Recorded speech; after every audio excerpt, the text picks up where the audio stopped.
There is a real story here. In the late 2000s, a man named Andrew D. Basiago began publicly claiming that as a child, in the late 1960s and early 1970s, he had participated in a classified United States government program that experimented with teleportation and time travel. He called it Project Pegasus. He named institutions. He named locations. He described machines. Historians do not accept his account. Physicists do not accept his account.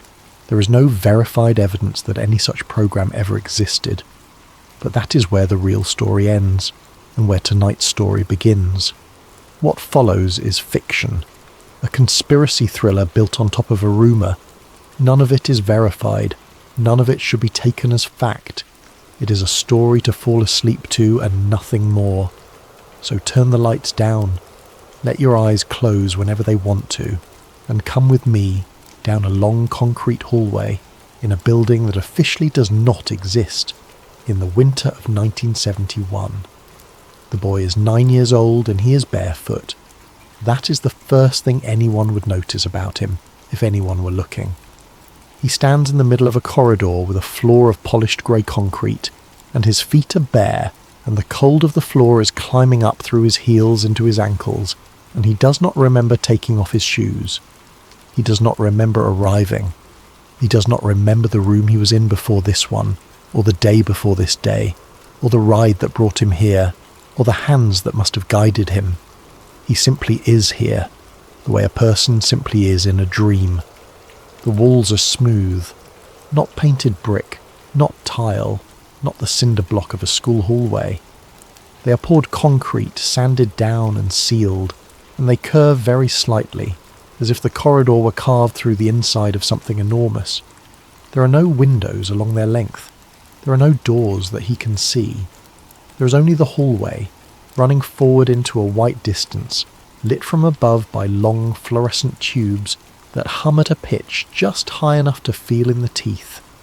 The air smells faintly of ozone. He does not know that word yet. He is 9. He only knows that the air smells the way the sky smells after lightning, sharp and clean and slightly metallic, and that it is a strange smell to find so far underground. Because he knows he is underground. He could not tell you how he knows. There are no signs. There is no elevator in sight. But the air is still in the way that only deep air is still, and the sound of his own breathing comes back to him from the walls a half-beat late. And somewhere far away, below him, something very large is running. He can feel it more than hear it. A low rhythmic pulse in the floor, like a heartbeat that belongs to the building. Men in white coats move past him. They come in ones and twos, walking quickly, carrying clipboards and folders and cardboard boxes of punch cards. They pass so close that he could reach out and touch their sleeves. They do not stop. They do not slow. And this is the part that will stay with him for the rest of his life. Longer than the machine, longer than the light, longer than any of the places they will send him. Not one of them looks at him. Not out of cruelty. He can tell the difference, even at 9. A cruel adult looks at you, and then looks away. These men do not look at all. They walk around him the way you would walk around a chair, their eyes fixed politely on the middle distance, and he understands, with the terrible clarity children sometimes have, that they have been told not to, that somewhere there is a rule about looking at him. He wants to say something. He opens his mouth and finds that his throat is dry and the words have gone somewhere he cannot reach, and what comes out instead is a small sound, barely a sound at all, and even that goes unanswered. So he turns his head and looks down the hallway instead. At the far end, mounted high on the wall where a clock would hang in a school gymnasium, there is a clock. It is an institutional clock. Black hands, white face, a thin red sweep hand ticking around the outside. The kind of clock that exists in every government building in the world. The kind that has watched over 10,000 boring afternoons. And the sight of it is so ordinary that it steadies him a little. A clock means time. Time means schedules. Schedules mean that someone somewhere knows what is supposed to happen next, and Eventually, what is supposed to happen next will be that somebody takes him home. He squints at it. It reads 3:17 in the afternoon. He holds on to that. 3:17. He repeats it in his head like a phone number. 3:17, 3:17, because it is the only fact he has, and a child with only one fact will hold it very tightly. Then the red sweep hand stops. It does not slow. It does not wind down. It simply stops, mid-arc, as if the whole world had taken a small breath and forgotten to let it out. The hum of the fluorescent tubes drops half an octave. The pulse in the floor stumbles, misses, catches again, and then the hands begin to spin backward. Nobody touches the clock. Nobody is anywhere near it. The minute hand sweeps counterclockwise, faster and faster, until it is a blur, and the hour hand follows it around, unhurried, patient, the way an hour hand always is, and the boy stands barefoot on the cold concrete and watches time run out of the clock like water out of a sink. The men in white coats do not stop walking. That is the detail he will never be able to explain to anyone. The clock on the wall is spinning backward, and the men keep walking past with their clipboards, and one of them is complaining quietly to another about a delayed shipment of vacuum tubes, and neither of them looks up because this has happened before. It has happened enough times that it has become part of the background of their working day. The boy turns away from the clock, and that is when he notices the window. It is small, perhaps the size of a dinner plate, set into the wall at adult height. Thick glass with a wire mesh embedded inside it. The kind of window that exists so that somebody can check whether the room beyond has caught fire. He has to go up on his toes. The concrete is cold under the balls of his feet. He presses his forehead against the glass and it is warm, warmer than it should be, and he looks through. He expects another laboratory. He expects white coats and equipment and cables and the tops of men's heads. What he sees is New York City. Not a photograph of New York. Not a screen.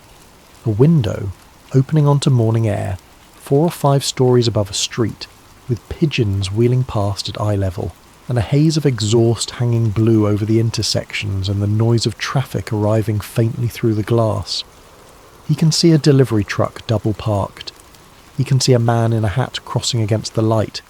He can see laundry strung between 2 fire escapes and steam rising from a grate, and the whole enormous indifferent morning going about its business. And rising above it all, in the south, 2 towers, unfinished. He knows what they are because he has seen them on the news, standing in front of the television in his socks while his mother folded laundry behind him. He knows they are supposed to be the tallest buildings in the world, and in the window they are only partly built, raw steel above a certain floor, cranes perched on top of them like herons, the skeleton of the second one still climbing. He has seen them finished. He is certain of it. He remembers the picture in the newspaper. He stares at them for a long time. Long enough that his calves begin to ache from standing on his toes. Long enough that his breath fogs a small oval on the glass and clears again. Then a voice behind him says calmly, without any surprise at all, "Good." And then, this time he remembered. The boy turns around. There is no one in the hallway. Somewhere behind the walls, the low pulse of the building picks up its rhythm again, and far away at the end of the corridor the clock stops spinning and settles very gently, back onto 3:17 in the afternoon. Now let the hallway fade. Let the cold floor go. We're going to leave 1971 for a while, and travel forward to a house in a suburb in the present day, on an ordinary afternoon in early autumn, where a man is standing in a garage he no longer wants to be standing in. His name is Ethan Holloway. He is 42 years old, and 11 days ago his father died. The dying was not dramatic. That is worth saying, because so many stories like this begin with a suspicious accident, and this one does not. Ethan's father, Raymond Holloway, was 78, and he had been ill for 2 years, and at the end he simply stopped, the way an old clock stops quietly, between one afternoon and the next, with a crossword, half finished on the table beside him. Ethan had worked for 11 years as an intelligence analyst before leaving to write, which is to say that he had spent 11 years reading other people's documents, looking for the one sentence that did not belong. It is a particular skill, and it does not switch off.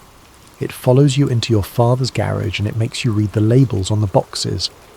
Most of the boxes are ordinary. Christmas decorations, tax returns going back 3 decades, held together with rubber bands that have long since gone to powder, a box of his mother's paperbacks, a box of tools that Ethan will keep because he cannot bring himself not to. And then there is the package. It is not hidden. That will bother Ethan later when he thinks about it. It is not buried at the back or taped inside a wall or slipped under a floorboard. It is sitting on the workbench in plain sight, wrapped in brown paper, with his name written on the front in his father's careful engineer's handwriting, the letters as evenly spaced as if they had been laid out with a ruler. His father knew he would come. His father knew he would find it. His father had put it exactly where a son would look. Ethan sits down on an upturned crate and opens it. Inside there are Polaroids. There are perhaps 20 of them, held together with a paperclip that has left an orange bloom of rust on the top photograph. They show industrial interiors, badly lit, taken by someone who did not particularly care about composition. Concrete, cable runs, a doorway with a numbered plate, a group of men in short sleeves standing beside something enormous that has been cropped out of frame, so that all you can see is a curved metal surface running out of the picture on both sides. There are security badges, 3 of them, laminated, with his father's face at 3 different ages, each one younger than Ethan remembers him ever being. Each badge is issued by a different contractor. Each carries a different photograph and the same name. The clearance markings on the 3rd badge are printed in a colour Ethan has never seen on a badge before. There are engineering sketches, dozens of pages drawn in pencil on graph paper, the line work beautiful and exact. Field geometries, cooling loops, something that looks like a bearing assembly for a ring far too large to be any bearing Ethan has ever heard of. Along the margins, in his father's handwriting, are notes about tolerances and thermal expansion, and one line, underlined twice, that reads, "It does not care which direction we run it." And at the bottom of the box there is a videotape, a VHS cassette, the plastic gone the colour of weak tea, the label typed on an actual typewriter, the letters slightly uneven where the ribbon had begun to fade. It says, Pegasus, Child Group 3. Ethan sits in his dead father's garage with the tape in his hands, and for a long moment he does not feel anything at all except a mild, tired confusion. Because he knows what his father did for a living. His father built aircraft. His father spent 35 years as a structural and systems engineer for a classified aerospace contractor, and Ethan grew up in a house where certain questions simply were not asked, where his father would come home and say the day had been fine and nothing more, where the family understood that there was a locked room in the middle of the man they loved, and that they were never going to be let into it. Pegasus. It sounds like an aircraft. Everything in that world sounds like an aircraft. Everything is named after a bird or a Greek monster or a weather condition. Child Group 3 sounds like nothing at all. It takes him 9 days to find a machine that will play it. He finds one eventually in a thrift store 2 towns over, a combination unit with a screen the size of a dinner plate, and he pays $18 for it and carries it out to his car under one arm, and he sets it up that night on his kitchen table with all the lights off, because some instinct he does not examine tells him he does not want to see his own reflection in the glass. The tape hisses, the tracking wanders and settles. There is no title card, there is no music, there is no narration. There is only a room. The room is large and white and windowless. The camera is fixed, mounted high in a corner, and it does not move for the entire recording. In the middle of the frame, arranged in 5 neat rows on the floor, sitting, cross-legged, are children. Ethan counts them. He counts them 3 times because he keeps losing his place. There are 31. They are between 7 and 12 years old. They are ordinary American children of the early 1970s, with home haircuts and gap teeth, and the slightly startled look children have in photographs from that era. They are not cadets. There is no uniform in the military sense, no insignia, no rank. They wear identical grey coveralls with a small stitched number over the left breast, and the coveralls do not fit any of them properly, because coveralls are made for adults, and these were cut down by someone in a hurry. They sit very still. That is the first thing that is wrong. Ethan has been a child and he has had children, and he knows that 31 children in a room is not a still thing. 31 children in a room is weather. It moves. It generates noise the way a fire generates heat. These children sit with their hands in their laps and they do not move. Occasionally one of them will turn and look at the door. The audio is poor. There is a constant low roar, the sound of the room's ventilation, and under it the murmur of adults somewhere behind the camera. Fragments come through. A man saying the word baseline. A woman reading out a series of numbers. Somebody laughing at something briefly and then stopping. And then, near the end of the second reel, a small voice cuts through all of it. High and clear and entirely reasonable. The voice of a child asking a question in a classroom. "Can I go home now?" Nobody answers. The murmuring continues. The numbers continue. The ventilation roars. Perhaps 4 minutes later, the same voice again. The same words. The same tone. Exactly as reasonable. Exactly as patient. "Can I go home now?" Nobody answers. Ethan watches until the tape runs out and turns to static. And then he sits in his kitchen in the dark with the light of the static on his face. And he understands that he is not going to be able to put this back in the box. The next morning he starts pulling threads. He is good at this. It is, in the end, the only thing he was ever truly good at. He knows which archives digitize their finding aids and which ones do not. He knows that the most useful document is almost never the classified one. It is the boring one that sits next to it. The requisition form, the travel voucher, the memo about parking permits. Secrecy protects the centre of a thing. It almost never protects the edges. If you want to find something that was hidden, do not look for it. Look for the shape of the hole it left in the paperwork around it. And there is a hole.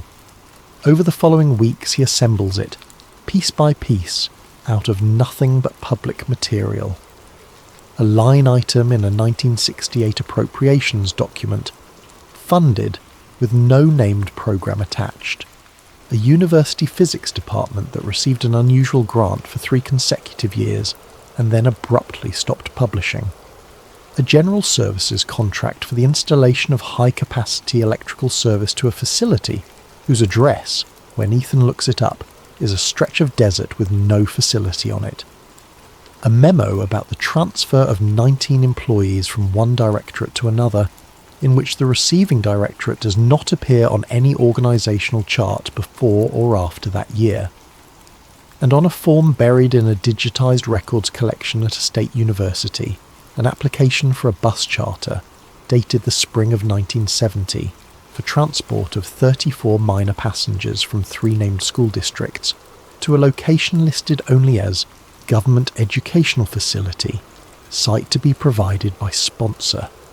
34 children, sent somewhere, by bus, with the destination left blank.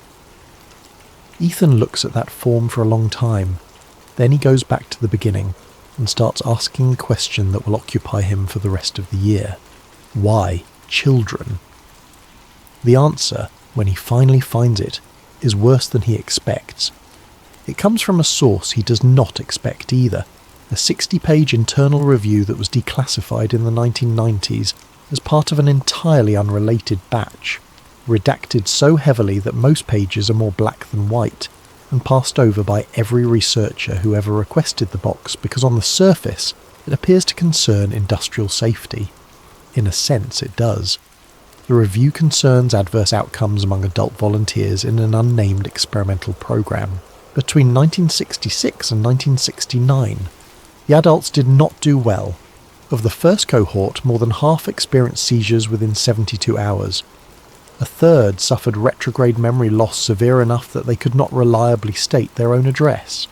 Several developed what the report describes, in the flat clinical language of the era, as persistent perceptual disturbances with paranoid features, which is a long way of saying that they came back from wherever they had been, and they were never entirely convinced that they had come back at all. 2 men suffered cardiovascular collapse within minutes of the procedure.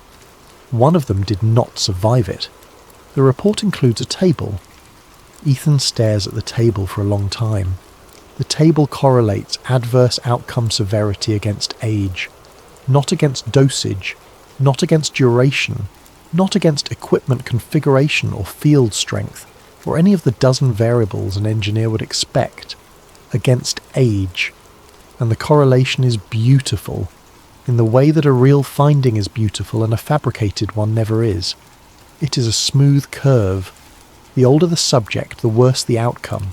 Not a threshold, not a cliff, just a steady, remorseless, entirely unambiguous slope, running down from the oldest volunteers in their 50s to the youngest in their early 20s, and continuing in a dotted line below the edge of the data. Somebody, at some point in 1969, sat in a room and looked at that dotted line and extended it in their mind and understood exactly what it implied. The developing brain is not a finished thing. It is a thing in the middle of being built. It rewrites itself constantly. It holds contradictory information without distress, because contradictory information is its ordinary daily diet. Show an adult 2 versions of the same afternoon and something in him tears. Show a child 2 versions of the same afternoon and he will simply file them both and go outside to play. Whatever the machine did to a person, it did it to the parts of a mind that are already fixed. And in a child, almost nothing is fixed yet. The younger the participant, the higher the survival rate. That is the entire justification. That is the whole of it. Somewhere in a windowless room, a group of extremely intelligent men worked out that the experiment was survivable, and then worked out precisely who it was survivable by, and then did what people in windowless rooms have always done, which is to write a memo and route it upward and receive approval and begin. Ethan closes the document. He thinks about 31 children sitting cross-legged on a white floor, waiting for someone to answer a question. Let yourself sink a little deeper now. We're going to go back again, back to the end of the 1960s, and watch a machine get built. It does not begin as a time machine. Nothing ever begins as the thing it becomes. It begins as a program about moving objects. That is all. In the middle of the 1960s, in a defense research culture flush with money and utterly convinced of its own destiny, a small compartmentalized effort was funded to investigate whether an object could be displaced from one location to another without traversing the space between. The interest was entirely practical. If you can move a thing without crossing the distance, then distance stops mattering. And if distance stops mattering, then oceans stop mattering. And if oceans stop mattering, then a very great deal of the last 4,000 years of military history quietly becomes obsolete. The work is spread across at least 4 separate funding streams, none of which know about the others. This is deliberate. It is how the era did business. A physicist at university receives money to study one narrow question about field geometry, and never learns why anyone wants to know. A contractor builds an enormous cryogenic assembly to a specification, and never learns what will be put inside it. A machine shop in a small town turns out a series of very precise curved segments, and the men who make them go home to their families and say the day was fine. Nobody has the whole picture. That is the point. The whole picture exists in perhaps 9 minds. The research they draw on is a strange inheritance. Quantum field theory, still young then, still argued over. High-energy electromagnetics, which the era understood far better than the public imagined. Classified aerospace work on R, materials and vacuum, and in the deepest part of the archive, wartime research recovered at the end of the Second World War and translated slowly over the following decade. Folders of it, most of it worthless, some of it not, and a few pages of it strange enough that they had been quietly reclassified upward twice, and read by almost no one. The machine that emerges from all this does not look like a machine from a film. It has no dials, it has no lever, it is two rings, two enormous rotating rings, one nested inside the other, mounted on opposed axes so that when they run they sweep out a shape that the eye cannot quite hold. Between them, at the centre, is a circular platform of polished non-magnetic alloy, perhaps 3 meters across, with a shallow lip around the edge. When the rings are stationary, the whole thing looks like a piece of abandoned industrial art. When the rings begin to turn, the space at the centre of them stops looking like a place and starts looking like a suggestion. The engineers never call it a time machine. That phrase does not appear in a single document, not once, not in 30 years of paperwork, and Ethan will eventually come to understand that this was not modesty, it was procedure. The moment you write a phrase like that down, you have created a document that somebody someday will want to read aloud in front of a committee. So instead, in the memoranda, in the maintenance logs, in the budget justifications, it is only ever referred to by its designation. Temporal Phase Resonator 1.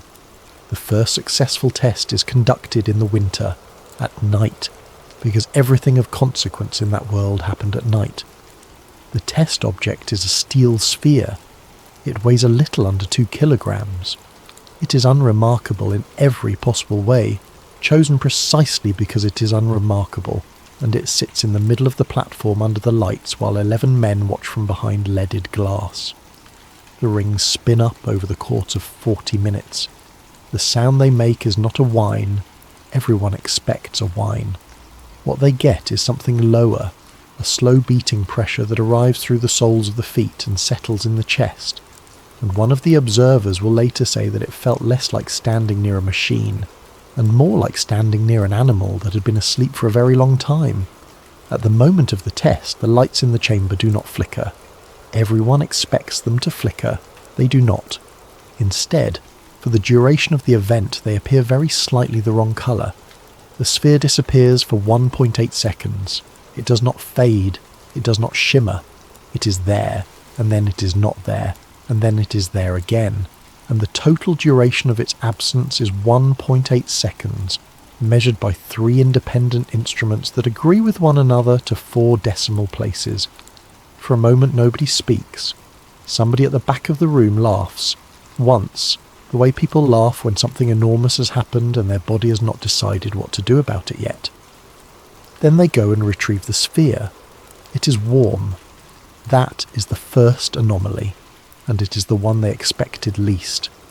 Its surface temperature is 11 degrees above ambient, and it takes almost an hour to cool.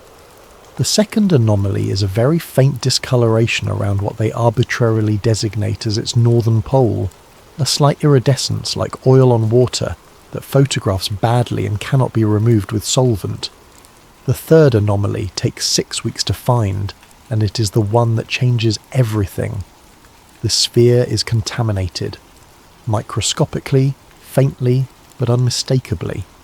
Embedded in the outermost few microns of its surface are particles of a radioisotope in a ratio that does not occur in nature, and does not match any weapons test in the historical record, and does not match any reactor output then in existence anywhere in the world. They spend 2 months trying to work out where it came from. The answer is that it came from a reactor design that will not be built for another 19 years. The sphere had gone somewhere. It had sat for 1.8 seconds in a place where that isotope was ordinary. It had picked up a thin film of a future the way a coat picks up smoke in a bar, and then it had come home, and it had brought the smell of that future back with it. You could hold it in your hand. Several of them did. Now here is where the story turns, and this is the part that the men in that room would spend the rest of their careers failing to explain to the people above them. Because the natural assumption, the assumption everyone makes, is that if you can reach the past, then you can change it. That is what the phrase time machine means to nearly everyone who has ever heard it. It means a lever. It means going back and killing the tyrant in his crib, or buying the stock, or saying the thing you should have said. Pegasus could not do that. Not because of a safeguard. not because of any rule imposed by anyone. It simply could not, in the way that a boat cannot climb a hill. Over the following 2 years, through several hundred instrumented tests, the physics team arrives at a conclusion that some of them will never emotionally accept. The machine does not create anything. It does not modify anything. It does not write. It can only read, and it can only read what is already there. Every timeline the machine reaches is a timeline that already exists. The image they settle on, the one that ends up in the internal briefing documents, is a river delta. Picture a river coming down out of the mountains as a single channel, and then reaching the flat country, and breaking again, and again, and again, until what was one river is 10,000 channels, braided together, separating and rejoining and separating again, all of them running to the same sea. History is not a line. History is a braid. And Pegasus does not steer the water. Pegasus is a small boat that can slip sideways from one channel into the next, which means that when a traveller goes back to 1938 and does something, they have not changed 1938. They have simply arrived in the channel where that thing was always going to be done. It was always there, waiting, one of an infinity of channels, and the machine found it and set them down in it. And when they come home, they do not come home, they come to the nearest available channel to home, which is very, very close, almost identical, almost. The first time the government truly understands what they have built is the first time it is used for observation, and this is where the children come in, because a camera cannot be sent. That was the second great disappointment. Instruments do not survive transit intact, or rather, they survive, but their recordings do not. And the reason for this occupies the physics team for years and is never fully resolved. A film camera returns with fogged film. A tape recorder returns with a tape of white noise. Every recording medium anyone tries comes back scrubbed clean, as if the transit itself were an eraser. Only one recording medium survives the journey reliably, a human memory. So the missions are observation missions and the observers are children, and the instructions given to them are simple enough that a 7-year-old can memorize them.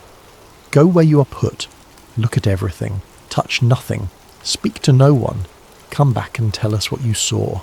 They are sent to ancient Rome, and they come back describing the smell before anything else, the smell of a city of 1 million people with no sewers to speak of, and one girl cries for 2 days and cannot say why.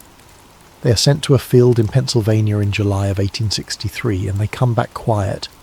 They are sent to stand at the edge of a desert in New Mexico before dawn on a morning in 1945 and told to face away from a certain direction and to close their eyes when they are told.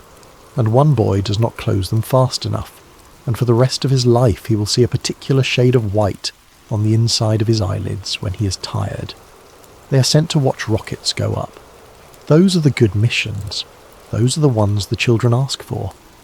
Every mission is recorded afterward in a debriefing room with a table and 2 chairs and a reel-to-reel recorder by an adult whose job is to ask the same 14 questions in the same order every time and to write down the answers, and never, under any circumstances, to react to them, and for a while, that is the entire program. Look, but do not touch. Until a boy named Daniel Reyes, aged 8, standing at the edge of a tree line in Pennsylvania on a hot afternoon, is spoken to by a soldier. The soldier is perhaps 19. He's sitting with his back against a fence rail and his face is grey with exhaustion, and he sees a small boy standing at the edge of the trees in strange clothes, and he does what any tired 19-year-old would do. He says something kind. He asks the boy if he is lost, and Daniel, who is 8, and who has been standing in the heat for 40 minutes, watching men die at a distance, and understanding almost none of it, says, "Yes." That is all he says. One word. The recovery is clean. Daniel comes home. The debriefing is unremarkable except for that one detail, which he volunteers immediately, because he is 8, and he knows he has broken a rule, and he wants to be told it is all right. 22 hours later, the archivist on duty notices that a paragraph in a reference book in the facility library has changed. Nothing important. a regimental designation. 2 letters different from what it said the previous week, and the archivist only notices because she had read that page 4 days earlier while eating lunch, and had thought at the time that the regiment had an unusual name. She checks 3 other copies of the same edition. All 3 now match the new version. She checks her own memory against her own notes, and her notes agree with her memory, and everything else in the world agrees with the book. She writes it up. She expects to be told she is mistaken. Instead, within a week, a new department is created. The physicists explain it, eventually, and their explanation is technically reassuring and emotionally unbearable. Nothing was changed. Daniel did not alter history. Daniel spoke to a soldier in a channel of the Braid, where a small boy always spoke to that soldier, and then the return transit brought the team back to the nearest available channel, and the nearest available channel to a world where that conversation happened is not quite the world they left. They did not change history. They moved, by an amount so small it could only be measured in the spelling of a regiment, but it could be measured. That was the thing. That was what frightened people once they understood it. Every single mission moved them.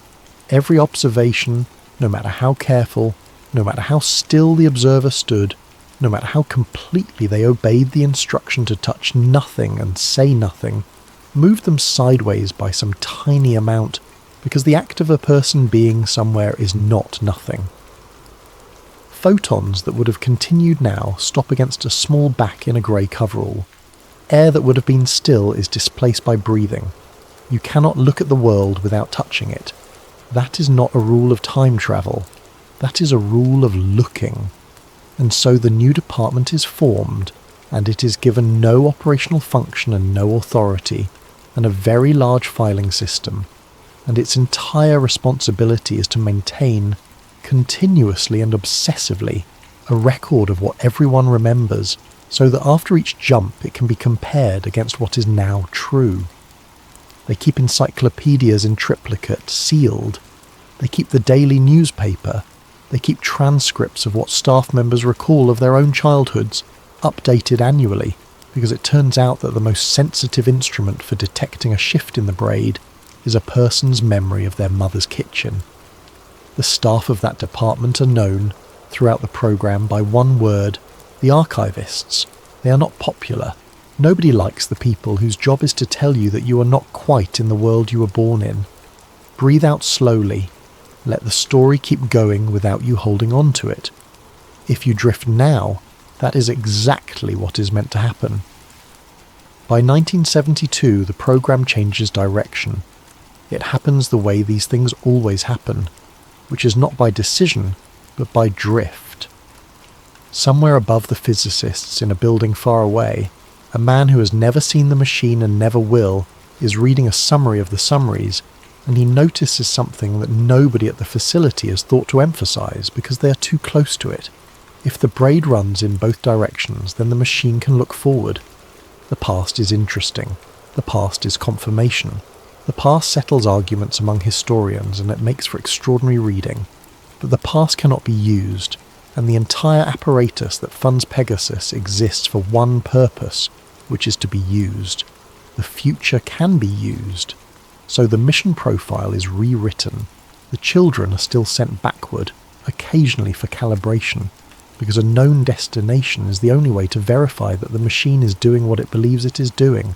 But most of the missions now run the other way, out along the Braid into the years that have not arrived yet, and the instructions change. They are no longer told to watch a battle. They are told to read. Read the front page of a newspaper. Read the sign in the window of a bank. Read the labels in a grocery store. Look at what people are carrying in their hands. Look at what is being built and what is being torn down. Look at the flags. Count the flags. Come back and tell us everything. They're trained for months. They're drilled in memory technique until an 11-year-old can hold 400 digits in sequence and recite them backward. They're taught to sketch. They're taught in a way that would horrify any child psychologist who ever heard of it. To observe without reacting. To be a lens and not a person. And some of them learn this lesson so thoroughly that they never entirely unlearn it. And the reports start coming back. Some of them are useless. A great many of them are useless, in fact, and this is the part that never appears in any version of the story that gets told afterward. Most of what the children bring home is noise. A 12-year-old sent to a street corner in a city in the year 2004 returns with an exhaustive description of a shop selling telephones the size of a deck of cards, and nobody in 1972 can do anything at all with that except write it down. But some of it is not noise.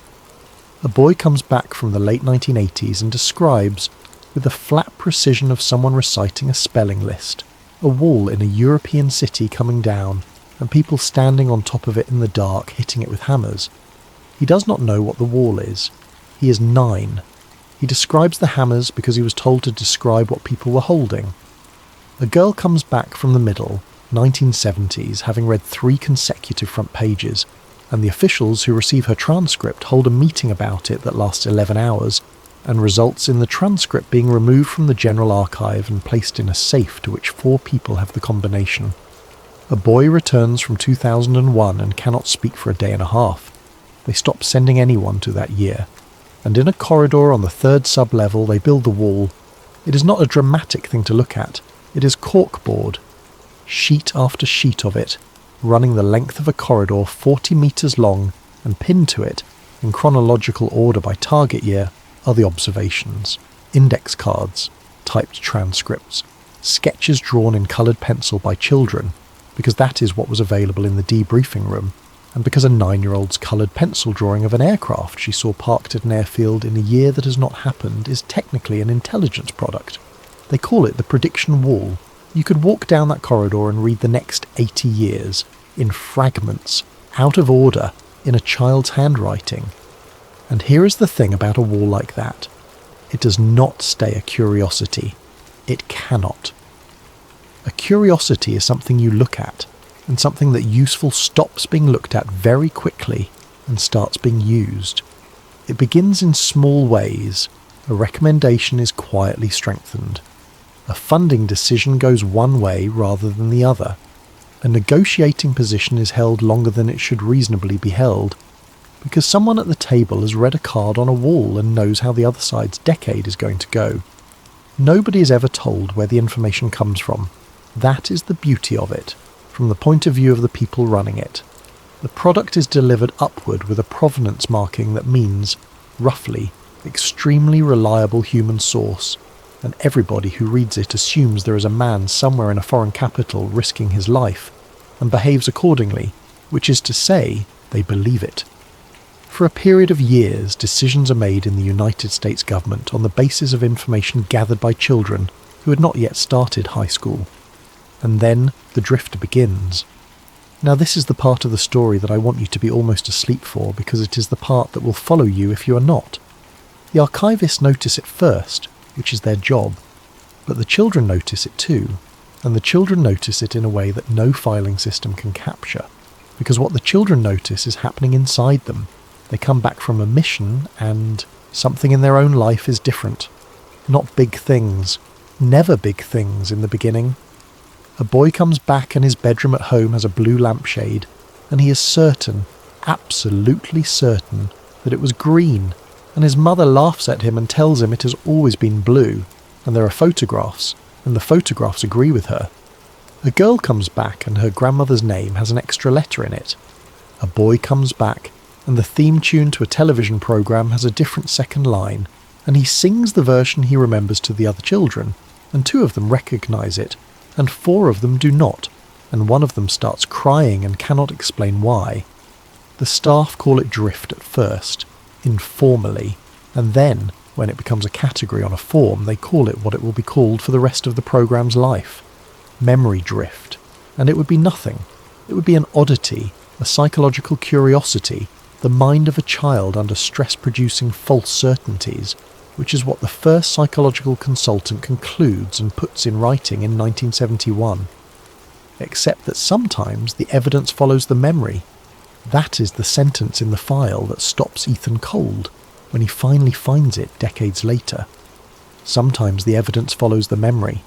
A document is retrieved from the sealed archive to settle an argument, and the sealed archive copy has the wording the child remembers, and the working copy in the office upstairs has the wording everybody else remembers, and both copies are genuine, and both copies have been in their respective safes untouched for 4 years, and there is no mechanism, none, by which either of them could have been altered.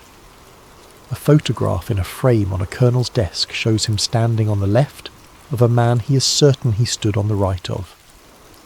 A recording of a speech, played back, contains a sentence that 3 people in the room will swear was never in that speech, and it is in the recording, and it has always been in the recording, and there is only one recording.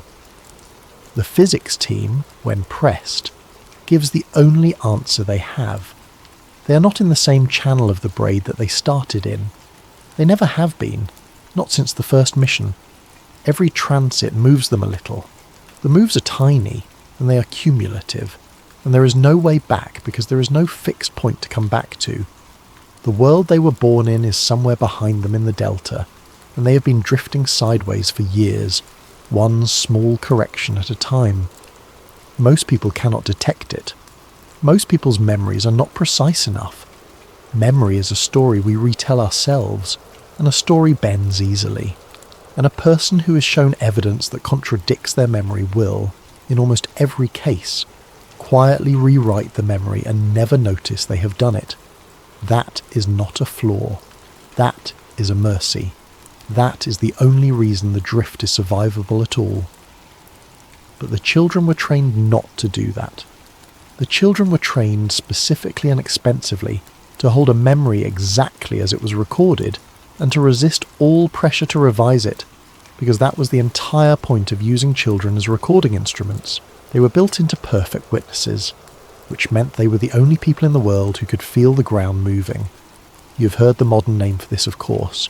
Decades later, long after the program is gone, the general public will discover the phenomenon on its own, in the ordinary way, by arguing about it on the internet.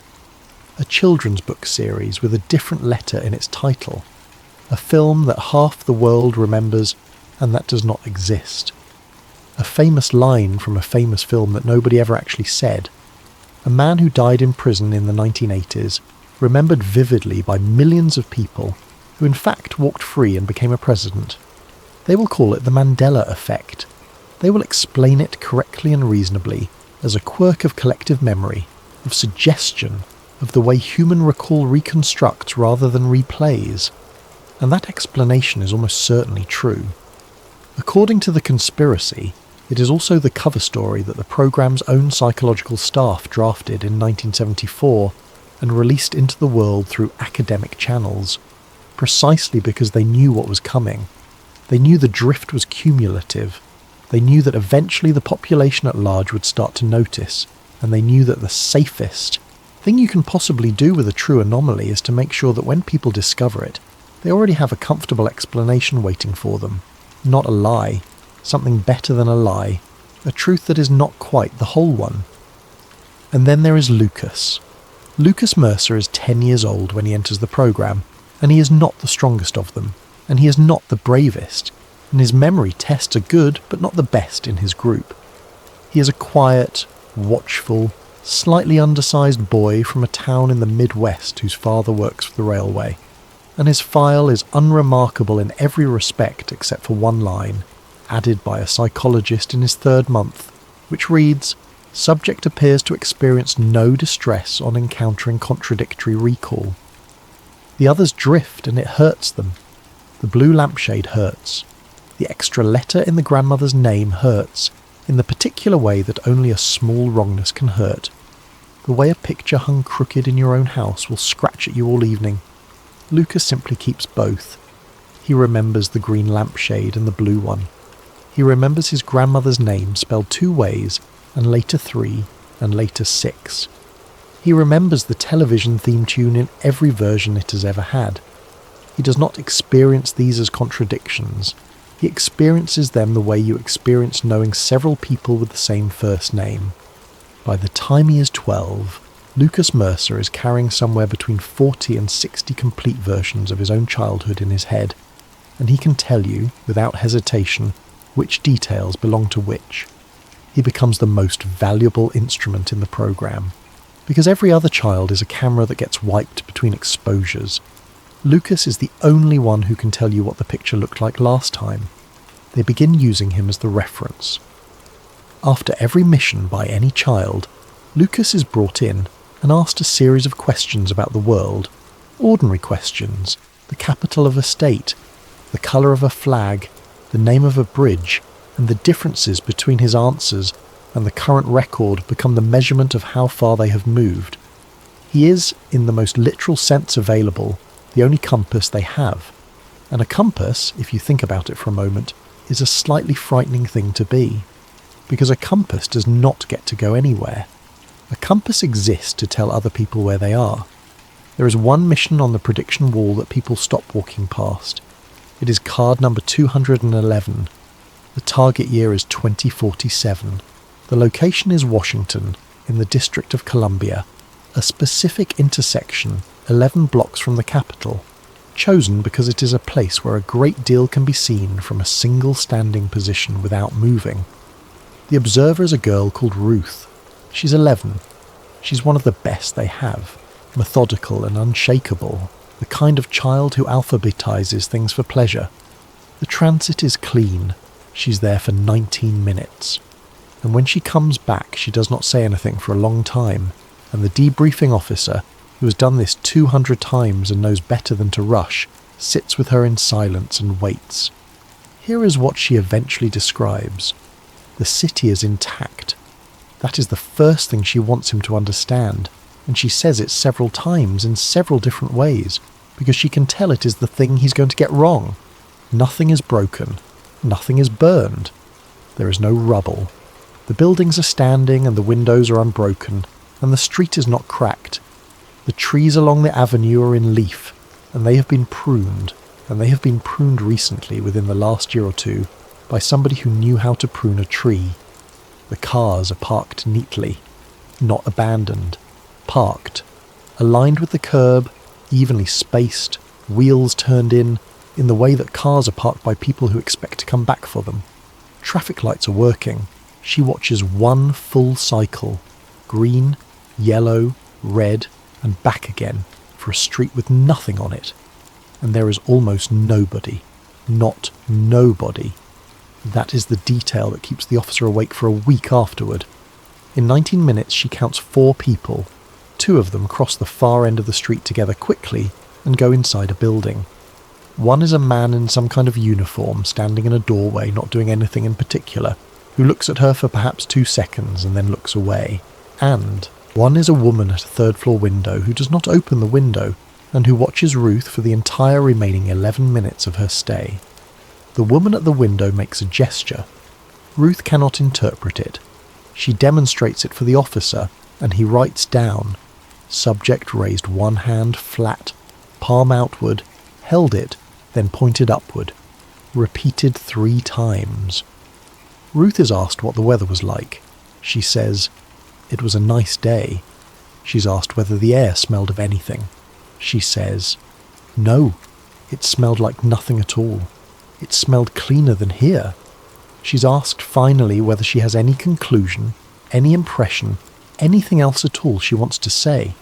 And Ruth, who is 11 and who has been trained for 2 years to report and not to interpret, breaks protocol for the only time in her entire file. She takes the pencil and writes one sentence at the bottom of the form. Everyone was indoors because they said the sky was not safe. The officer asks her who said that. She says nobody said it. She says she just knew it, the way you know a room is cold before you touch anything. She says it was the shape of the whole day.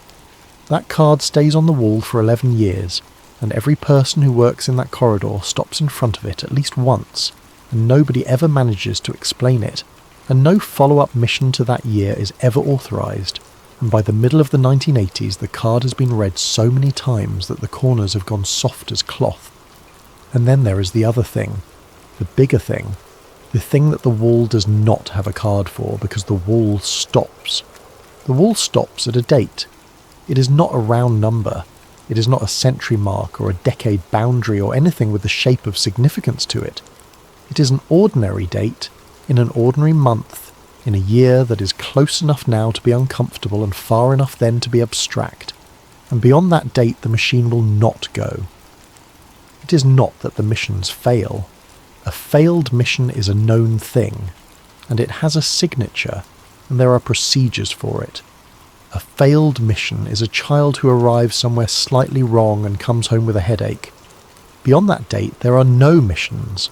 The machine spins up, the field forms, and then, at the moment of lock, the moment when the resonator settles onto a destination and holds it, it does not hold. The instruments show it searching, reaching out along the braid the way it always does, finding the channel, settling, and finding nothing to settle onto, not darkness. The engineers are very insistent about this in their reports, and they get almost angry about it, because everyone who reads the reports assumes darkness, and darkness would be simple, and this is not simple. Darkness would be a destination. Darkness would be a burned world, and a burned world is still a world, and a machine that reads worlds can read a burned one perfectly well. What is beyond that date is not a burned world. What is beyond that date, according to the machine, is not a place. The technical term in the logs is no coherent target state. They try 11 times over 4 years, with 3 separate hardware revisions, and on the 11th attempt they lose the platform's entire primary bus and a technician's hearing, and after that the attempt is not repeated. And Lucas Mercer, who has never refused a mission in his life, refuses that one. He's asked twice. The second time, by a man senior enough that no child in that building had ever said no to him, and Lucas says no anyway, politely, sitting very straight in a chair too big for him with his hands in his lap. He's asked why. And Lucas says the thing that ends up copied into 4 separate files and quoted by people who never met him. The sentence that Ethan will read 50 years later at 2 a.m. in a rented room and put his hand over his mouth. Lucas says, "Because I have already been, and I do not want to go again." Now, Ethan Holloway has been chasing all of this for 11 months when he finds the document that reorganises everything he thinks he knows. It is not a dramatic document. It is a program justification memorandum, 40 pages, addressed to a review board, written in the exhausted bureaucratic prose of a man defending his budget in a bad year. Ethan finds it in the papers of a deceased official, donated to a university library by a family that clearly had not read them, catalogued under the man's committee, Work on Aviation Safety, and in the middle of it, on page 26, under a heading about long-term programmatic value, is a paragraph that is not about aviation. It says, in effect, this: the program's purpose is not historical research. Historical research is a byproduct. The program's purpose is not predictive intelligence, although predictive intelligence has been the most immediately useful output, and is what most of the consumers believe they are receiving. The program's purpose is survey, because if the braid is real, then there are not merely many futures. There are effectively infinite futures, all of them extending forward from this moment, all of them equally real, and the overwhelming majority of them are bad. That is not pessimism. That is arithmetic. There are vastly more ways for a complex system to fail than to persist. Most channels of the delta silt up. Most of them end in something the memo describes only as terminal discontinuity. But not all. Some channels continue. In some channels there are people in the 23rd century, and the 24th, and beyond. And the memo notes that observations at those distances are unreliable, but that a small number of transits have returned survey data consistent with continued organised human activity at extremely long range. And the machine can tell the difference, not by predicting, by looking. So the real objective of Project Pegasus, according to that paragraph on page 26, is to map the delta, to send observers out along channel after channel after channel, and to find out which ones continue and which ones stop, and then slowly, carefully, invisibly, to steer. Not by changing anything. You cannot change anything. That was established in 1969. By moving, by choosing which channel to return into. Every transit shifts you sideways by a tiny amount, and if you understand the mechanism well enough, and if you run enough transits, then that tiny amount becomes a rudder. You do not change the river. You pick which branch of it you are floating down. Ethan reads the paragraph 4 times. The government was not trying to fix history. The government had concluded that history could not be fixed.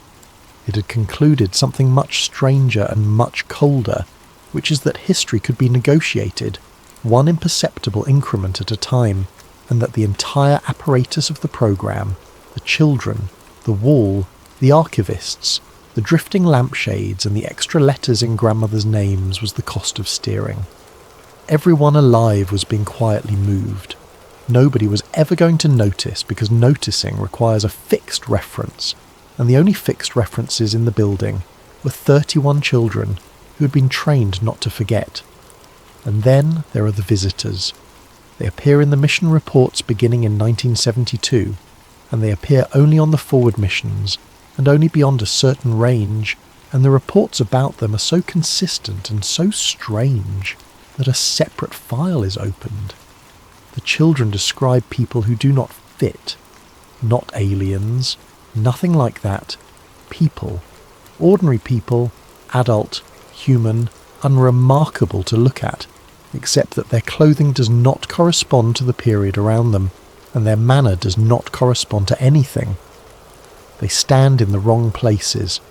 They stand in the places from which the observation is being conducted, which is to say, they stand where the child is standing, or a few meters from it, and they do not appear to be doing anything at all, and they know. That is the part that no physicist can account for, and no psychologist can dismiss. 11 separate children, across 9 years, in 6 different target decades, independently report that one of these figures looked directly at them and gave some sign of recognition. A nod, a raised hand. In one case, a man who checked his wristwatch looked at the child and shook his head very slightly, the way a person does when someone is late. And once, only once, an exchange of words. Lucas Mercer, age 13, on the last forward mission he ever flies, standing on a footbridge over a river in a city he is instructed not to name, watching a crowd he is instructed only to count. A man comes and stands beside him at the rail. The man is perhaps 60. He is dressed unremarkably. He looks out at the water for a while and then he says, without turning his head, in an ordinary conversational tone, "You are early." And Lucas, who has been trained for 4 years never to respond, never to engage, never to acknowledge, says the only thing he can think of, which is, "Early for what?" And the man says, "For us." Then he walks away, and the transit recovers Lucas 11 minutes later, and Lucas reports the exchange in full, because Lucas always reports everything. The file on the visitors is eventually retitled. It begins as anomalous contact. By 1975, somebody with a better sense of what they are looking at has renamed it, and the new title sits on the folder for the rest of the programme's existence, and it is only 2 words long. Downstream personnel. Somebody, somewhere in that building, had worked out that the visitors were not intruding on the missions. The visitors were meeting them, and if you were going to meet an observer from 1972 at a specific point on a specific footbridge on a specific afternoon, a very long way downstream, then you would need to know that the observer was going to be there, which meant somebody had the schedule. And here is the last piece of it, the piece that Ethan finds in a budget appendix, of all places, because that is where everything true is always found. Pegasus was Phase 1. There was a Phase 2. It is named in 3 documents and described in none of them, and its name is Project Kronos, and the single line of description that survives anywhere in the public record reads, "Permanent forward emplacement of qualified adult personnel into selected survey channels for the purpose of continuity assurance." Read that again, slowly, and let it settle as you drift. Permanent forward emplacement, not a mission, not an observation, a one-way trip. Adults, selected and trained, sent forward into the channels that the children had already surveyed and marked as viable, with no expectation of return, for the purpose of making sure that those channels stay viable. Officially, Kronos was cancelled in 1976. The cancellation memorandum exists. It is signed. It is entirely convincing. The budget for Kronos does not stop in 1976. It is reduced and renamed and moved under a different heading, and it continues at a diminished but perfectly steady level for another 11 years, and then it disappears from the documents Ethan can access altogether, which is not the same as stopping. You do not spend 11 years funding a cancelled program, unless you are funding the people you already sent.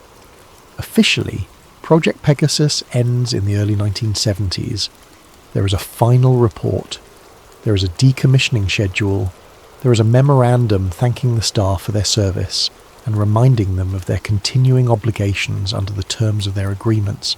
And it is a perfectly ordinary memorandum, and it could have been written about any program that ever ran out of money. And the children go home. That is what the file says. The children go home, and their families are informed that the program has concluded, and the families are given a letter to keep. And the letter says that their son or daughter participated in an advanced educational enrichment initiative in the sciences, sponsored by the federal government, and that the family should be very proud. Some of the families frame the letter. The debriefing process at the end is described in the file as psychological reintegration, and it takes 6 weeks, and what it consists of is never spelled out anywhere Ethan can find, but the outcomes are recorded in a table, and the table is unambiguous. Of 31 children in Group 3, 29 retained no coherent recollection of the program within 2 years of separation. They remembered something. They all remembered something. They remembered a summer science camp. They remembered a long bus ride and a building with no windows and being bored and doing puzzles. One of them remembered swimming, which is interesting because there was no water anywhere in that facility. They grew up. That is the part that Ethan finds unbearable, more than any of the rest of it. He tracks down what he can, and they simply grew up. They became a dentist and a school teacher, and a woman who ran a hardware store in Ohio for 31 years, and a man who died in a car accident at 26, and a grandmother of 9. They had ordinary lives, and in most of those lives there is a period in childhood that is slightly hazy, the way everyone's childhood has hazy periods, and none of them ever thought twice about it. The suppression worked. It is an extraordinary thing to have to write down, but it worked, and it worked well, and whatever was done to those 31 children in those 6 weeks was thorough enough that 29 of them carried it to their graves without ever knowing they were carrying anything. 2 did not. One was a girl who began having severe episodes at 19 and spent much of her adult life in and out of care, and whose medical file, when Ethan eventually sees a fragment of it, contains the phrase persistent delusional content regarding governmental experimentation, which is a sentence that means one thing if it is not true, and something else entirely if it is. And one was Lucas Mercer. Because you cannot suppress a memory in a boy who does not experience contradiction as distress. Suppression works by making the real memory uncomfortable and the false one comfortable, and then letting the mind do what minds do, which is to prefer comfort. Lucas held both. He held all of them. He held the summer science camp and the swimming pool and the puzzles and the underground corridor and the rings and the footbridge over the river and the man who said you are early, and he held them all with equal calm in the same drawer, forever. Lucas Mercer went home to the Midwest in 1974 at the age of 13, and he remembered every single thing. And now we come back to Ethan in the present day, holding a cardboard box in a garage, because the last piece of it is his father. Raymond Holloway did not work on Pegasus in the 1970s and then move on. That is the assumption Ethan started with. That is the reasonable assumption. A young engineer works on something extraordinary and classified, and the program ends, and he goes on to spend 3 decades doing something else, and he never speaks of it, and he dies with it. The badges say otherwise. 3 badges, 3 contractors, 3 faces at 3 ages, and when Ethan finally lines up the dates against the contracts, and the contracts against the facilities, and the facilities against a map, he finds that his father's employer changed name and ownership 4 times over 35 years, and that his father's job title changed 6 times, and that his father's actual physical place of work, the building he drove to, never changed at all. Raymond Holloway spent 35 years maintaining the same equipment. The machine was never dismantled. Machines like that are not dismantled. That is the sentence Ethan writes in his notebook and underlines, and it is the thing that anyone who has ever worked around large hardware understands immediately, and everyone else finds hard to believe. You do not scrap a resonator ring assembly that took 4 years and an appalling amount of money to fabricate. You do not throw away the only 2 of something that exist in the world. You crate it, and you move it, and you build a shed over it, and you keep 3 people on payroll to run a dehumidifier and check the bearings twice a year, and you wait. Inside the VHS case, tucked behind the cassette where it had sat for however many decades, folded into eighths, is a sheet of drafting film. It is a plan view. It is beautiful. It is his father's line work, unmistakably, but done at a level of care that suggests it was drawn slowly, over many evenings, by a man who was not being paid to draw it. It shows a facility, not the one in the Polaroids. A different one, deeper, larger, laid out in a series of concentric levels around a central chamber, with the chamber annotated in his father's tiny, precise handwriting. Primary assembly, both rings installed. There is a location. It is not written as an address. It is written as a set of coordinates in the margin, in a different pen, in handwriting that is shakier, which means his father wrote them late. And there is one more note at the bottom of the sheet, in that same shaky late hand. It says, "Power draw increased 2011, still increasing, not us." Ethan drives out there in October. I am not going to tell you exactly where, because the story does not tell us either, and because the not knowing is part of what makes it work. It is desert. It is a very long way from a paved road. It is the kind of place where the horizon is a full circle, and the silence has a pressure to it, and Ethan parks his car in the last of the light and sleeps in it badly and goes in at dawn. What is on the surface is nothing. A fenced compound the size of a supermarket parking lot, a collapsed prefabricated building, 2 concrete pads with the bolt patterns of long-removed equipment, signage so faded that the warnings have gone the colour of the sky. But the fence has been maintained. That is the first wrong thing, and Ethan notices it within a minute of arriving, because he has been an analyst for 11 years and he cannot help himself. The fence is old, but 3 of its posts are not. 3 posts have been replaced, and the concrete around their bases is a different colour, and it is not 30 years old, and out here in this air nothing ages slowly enough to fool you. The second wrong thing is the road. It is unpaved, and it is nearly invisible, and it is absolutely, unmistakably in use. The third wrong thing is the sound. He hears it when he is standing in the middle of the compound at about 7 in the morning with the sun just clearing the ridge, and at first he takes it for wind, and then for his own blood, and then he crouches and puts his palm flat on the concrete pad. The pad is humming, very faintly, a low, patient rhythmic pulse coming up through the concrete into the bones of his hand, the pulse of something very large running somewhere a long way below.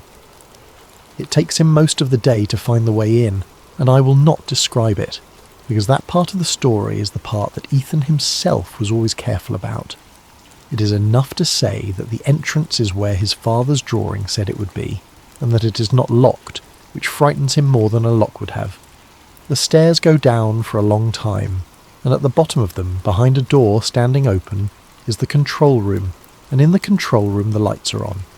Not emergency lights, working lights, fluorescent tubes and ceiling fixtures, humming at a pitch just high enough to feel in the teeth, and Ethan stands in the doorway of a room that has been abandoned for 50 years and is fully powered, and he can smell, very faintly, the sharp, clean metallic smell of ozone. Beyond the control room, through leaded glass, is the chamber.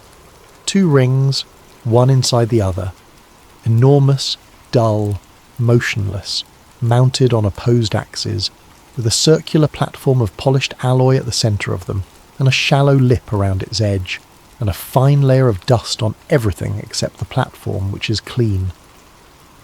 There is a coffee cup on the console. It is not old. And on the desk beside it, sitting square in the middle of the blotter as though it had been put there for him, is a videotape. Ethan looks at it for a very long time before he touches it. He's aware, in a distant sort of way, of how badly his hands are shaking. The label is typed, not word processed. Typed on a typewriter, with the same slightly uneven ribbon as the tape in his father's box, which is not possible, because the label reads, recording date, August 17th, 2039, 13 years from the morning on which he is standing there reading it. There is a player in the room. Of course there is a player in the room. The tape is 11 minutes long. It shows a room.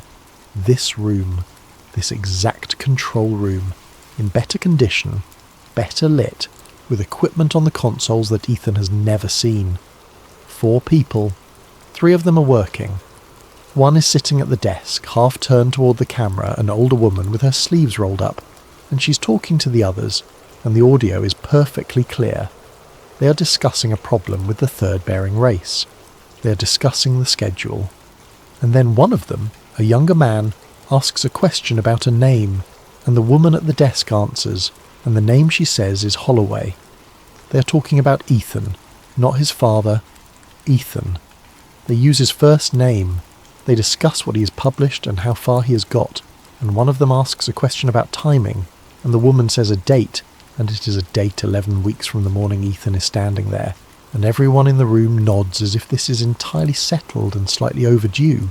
And then, at the end, the woman at the desk pushes her chair back and turns and looks directly into the lens. She looks tired and kind and utterly unsurprised. She says, "If you are watching this, then you have already found us." And then she says, "It is all right. It has always gone this way." The tape ends. Now sit with this for a moment, because it is the turn, and if you are still awake for anything tonight, let it be this. Ethan's first thought is that the tape was recorded in 2039 and left here, in this room, and that it has been sitting on this desk waiting for him, which would mean it was recorded and then somehow stored for negative 13 years, which is meaningless.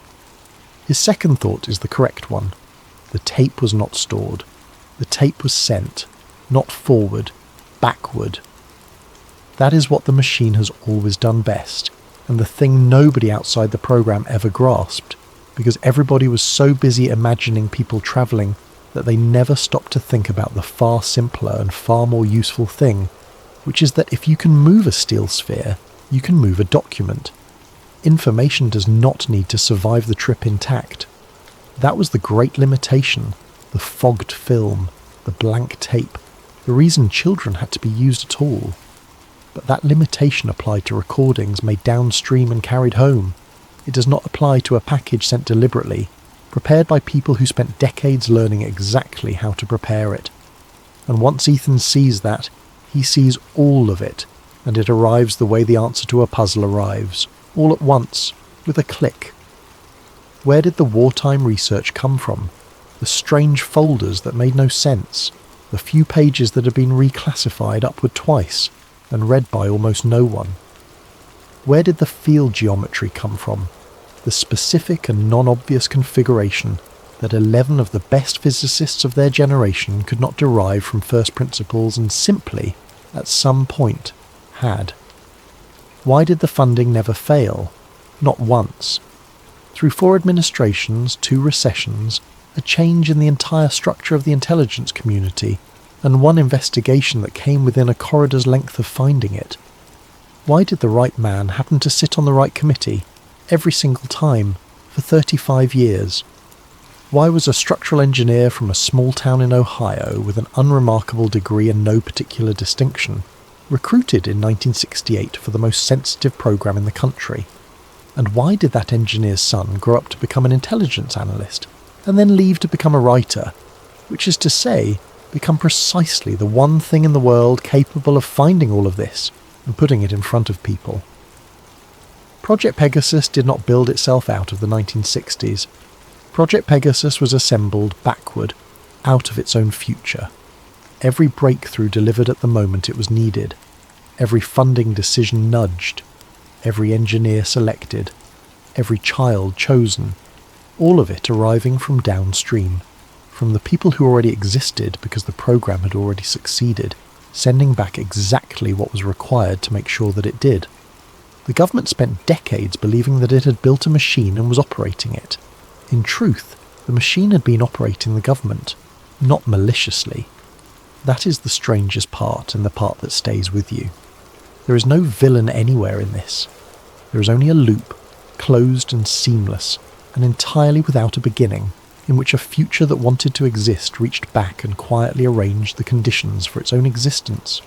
Over and over, patiently, for 100 years, using ordinary people who thought they were making their own decisions. Ethan publishes. It goes about as well as you would expect. Some of it is verifiable, and the verifiable parts are the boring ones, and the boring parts do not travel. Some of it is dismissed instantly and correctly, because a man with a box of photographs and a videotape has, in the end, a box of photographs and a videotape. He's written about for a while, mostly unkindly. He gives 4 interviews. There is a period of about 3 weeks when a lot of people know his name, and then there is a much longer period when nobody does. He does not seem to mind. That is what everyone who met him in that period says afterward. He seemed like a man who had already read the ending. And then, in the spring, an envelope arrives at his house. No stamp, no postmark, no return address. Hand-delivered at some point during a night when he was at home and heard nothing. Inside there is one photograph. It is a colour photograph, faded to that particular orange of the early 1970s, and it shows a group of children standing in front of the rings in the chamber, arranged in 3 rows the way a class is arranged for a school portrait. They are wearing grey coveralls. Some of them are smiling. The rings loom behind them, out of focus. He counts them. There are 32. The file said 31. Every face is clear. Every face is in focus. Every child looking at the camera. 31 children in a room in 1971. Except one. In the back row, at the left, slightly apart from the others, stands a boy who is not quite in focus. Not blurred by motion, not out of the depth of field, because the boy beside him is perfectly sharp.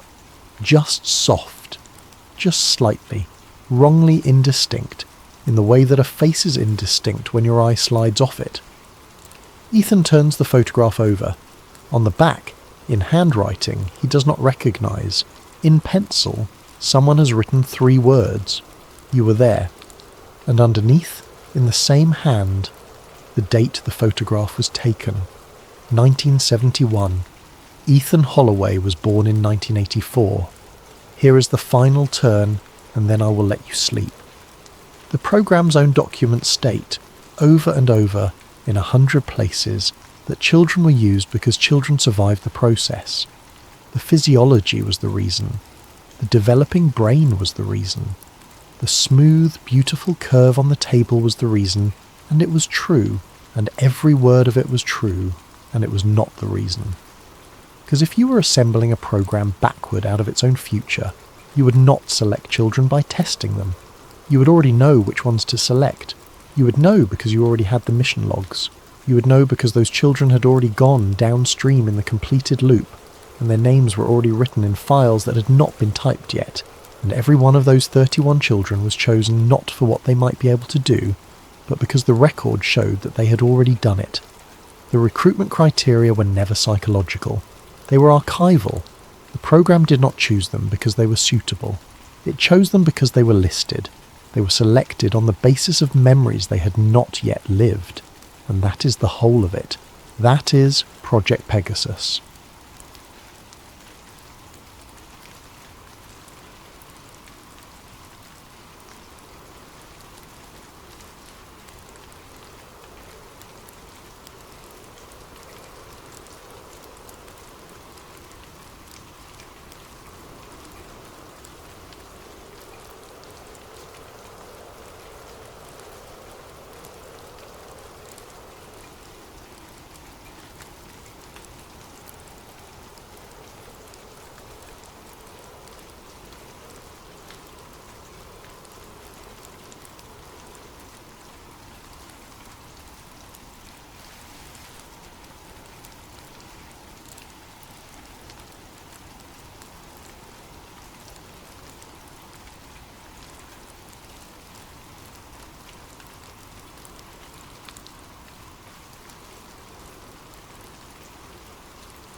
And before the night takes us under, if you're listening on Spotify, please take 10 seconds and leave a review. It helps this channel more than you could possibly know, and it means the world to every single member of this community. Now, settle in, get comfortable, because tonight we are going underground. November 1992. It begins not with a discovery. It begins with interference. Somewhere in the vast and frozen interior of Alaska, at a remote seismic monitoring station surrounded by nothing but pine, permafrost and silence, a technician sits alone at a bank of instruments. The equipment around her is designed for one purpose only: to listen, to wait, to detect the deep geological exhale of the earth itself, the trembling of tectonic plates, the low groan of shifting crust, the fingerprint of a distant earthquake rolling across thousands of miles of bedrock before arriving here, in this cold room, on these humming screens. She has done this job for 3 years. She knows what the instruments are supposed to say. She knows the rhythms and the noise and the silence between them. And so when the readout changes, when a signal begins to emerge from the baseline that does not belong, she notices immediately. It is not seismic. Not exactly. The frequency is wrong. The interval is wrong. Earthquakes are chaotic, jagged, unpredictable. They spike and fade. They scatter. This signal does none of those things. This signal pulses, low, steady, at intervals so precise they would later be measured to fractions of a millisecond. Not a tremor, not noise, not instrument error. A rhythm, repeating, patient. As though something deep beneath the ground had been waiting for this exact moment to be heard. She reports it up the chain. The response is quick and routine: equipment calibration issue, likely interference from a nearby installation, nothing to investigate. Log it and move on. She logs it, but the signal does not move on. 3 days later, a station 200 miles to the southeast picks up the same frequency. Then a third station, then a fourth, each reading consistent, each pulsing in perfect synchronization. The signal is not coming from the equipment, the signal is coming from the ground, and when triangulation software maps the origin point, the coordinates land somewhere in the Alaskan interior, deep in the wilderness, far from any city, far from any known installation, not far from Denali, the highest peak in North America, a mountain so vast, so ancient, so utterly indifferent to human presence that it generates its own weather systems and its own mythology. A place the Athabascan people called Denali, long before European cartographers arrived to rename it, to measure it, to claim it. The mountain has always kept its secrets, but now something beneath it is trying to speak. Act 1. The Survey. The geological survey team that was assembled in the weeks following the initial anomaly reports was small, deliberately so. 4 members, a geophysicist, 2 technicians, a logistics coordinator. Their brief was minimal: travel to the approximate source coordinates, deploy ground-penetrating radar equipment, rule out any natural explanations for the signal readings, and return. Standard protocol. A routine sweep of a remote area. Nothing remarkable was expected. The journey alone took the better part of a week. There are no roads where the coordinates pointed. There is no infrastructure. There is wilderness in the truest sense of that word. Terrain that has not meaningfully changed since the last ice age. Forests dense enough to swallow sound whole. Rivers that shift their banks seasonally, and a cold so absolute in November that the air itself seems to resist your presence. The team travelled by bush plane, then by snowcat, then on foot. They brought with them the kind of equipment that sees through solid rock. Ground-penetrating radar, GPR, works by transmitting radio wave pulses into the earth and measuring how they bounce back. Different materials reflect differently. Soil and bedrock produce one kind of return. Voids produce another. Structures, hollow spaces, chambers, organised forms, produce something else entirely. A trained eye can read those returns the way a doctor reads a scan. You learn to see what the surface refuses to show you. The first day of scanning produced nothing unusual. The second day, the readings began to shift. The returns from The deepest pulses, those reaching several hundred feet below the surface, were coming back wrong. Not malformed, not corrupt. Wrong in a specific, structured, impossible-to-ignore way. The team recalibrated. They checked the equipment from multiple angles. They ran comparison baselines. Every check confirmed what the initial readings had shown. Beneath the permafrost, beneath several hundred feet of ancient, undisturbed rock, there was a shape that had no business being there. The geophysicist on the team, a man named Roland Marsh, according to documents that would surface years later, reportedly sat in silence for a very long time after reviewing the composite scan. He had spent 20 years reading geological data. He had surveyed mountain ranges and ocean floors. He had studied formations that challenged every assumption about natural geology. He had never seen anything like this.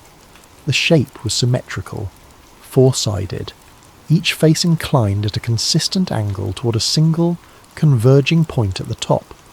The geometry was not approximate, it was not close, it was exact in a way that natural stone formations simply are not.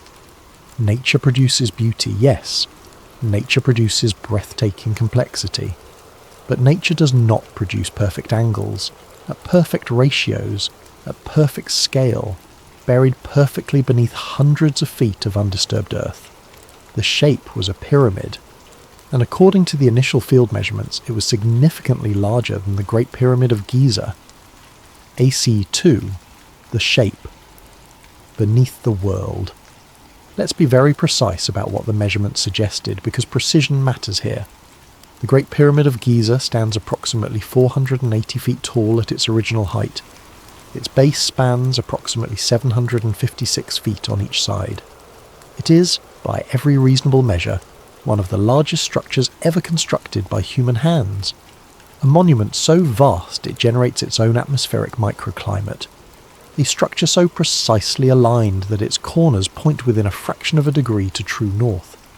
The formation detected beneath the Alaskan interior, according to the field readings compiled by Roland Marsh's team, exceeded those dimensions considerably.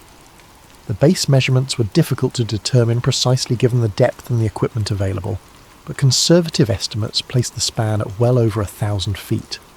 The apex, the highest point of the structure as detected by the radar returns, sat hundreds of feet below the surface, meaning the structure itself extended even deeper. Its full vertical dimension could not be measured with the equipment on hand. To put that in terms that make it easier to feel rather than just understand. Imagine burying the Empire State Building entirely underground, then building something significantly larger directly beside it, and then burying that too. That is the approximate scale of what the radar suggested was sitting beneath the Alaskan wilderness, completely hidden, completely silent except for that low, rhythmic pulse that had started all of this. The team spent 3 additional days scanning. Every pass confirmed the same readings. Every angle reinforced the same geometry. The signal, the original signal that had triggered the entire investigation, appeared to emanate from within the structure itself, from somewhere near its centre, from somewhere deep inside whatever this thing was. On the 4th day, Marsh filed his preliminary report via encrypted satellite communication. Within 48 hours, the team was contacted and told to stand down. They were instructed to secure all data, all equipment, all physical notes, and prepare for extraction. A second team would take over the site. No further information was provided, no explanation was given. The team was airlifted out. Their equipment was confiscated at the staging point. Their personal notes were collected. They were separately debriefed, signed non-disclosure documentation, and dispersed. Roland Marsh would not speak publicly about what he saw for more than a decade. When he eventually did speak, in fragments, to a single researcher who spent years earning his trust, he said only this: "The geometry was real. I have never been able to explain it, and I have spent a very long time trying."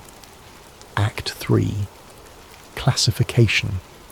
The apparatus of government secrecy is not dramatic. It does not announce itself. It does not arrive, with black helicopters and men in dark suits delivering ultimatums, though that image has become so embedded in the popular imagination that we sometimes forget how bureaucratic and mundane the real machinery of classification actually is.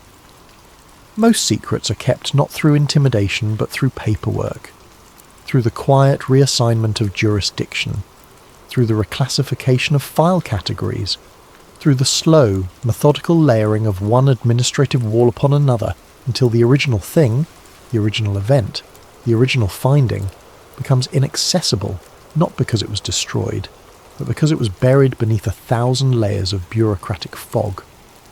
Control of the Denali site was reassigned within days of the original team's extraction. The jurisdiction passed through at least 3 separate governmental entities before landing with a joint operational body that had connections to both defence research and what was officially described as geological hazard assessment. The site itself was designated a restricted geological anomaly zone, a classification that exists in Federal Land Management Code, and that is, in practice, almost never invoked. It is a designation with no fixed duration. It requires no public notice. It can be maintained indefinitely without congressional review. The area around the coordinates was quietly added to restricted airspace maps. Ground access was designated off-limits under environmental protection statutes that, while technically accurate, were not the real reason for the restriction. Scientists and researchers who subsequently tried to obtain permits to conduct independent surveys of the region found their applications delayed, then denied, then rerouted through bureaucratic channels that led nowhere.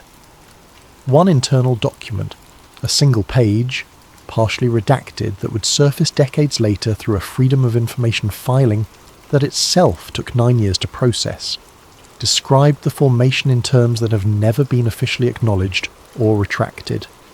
The document referred to the structure as non-natural, non-random, non-replicable.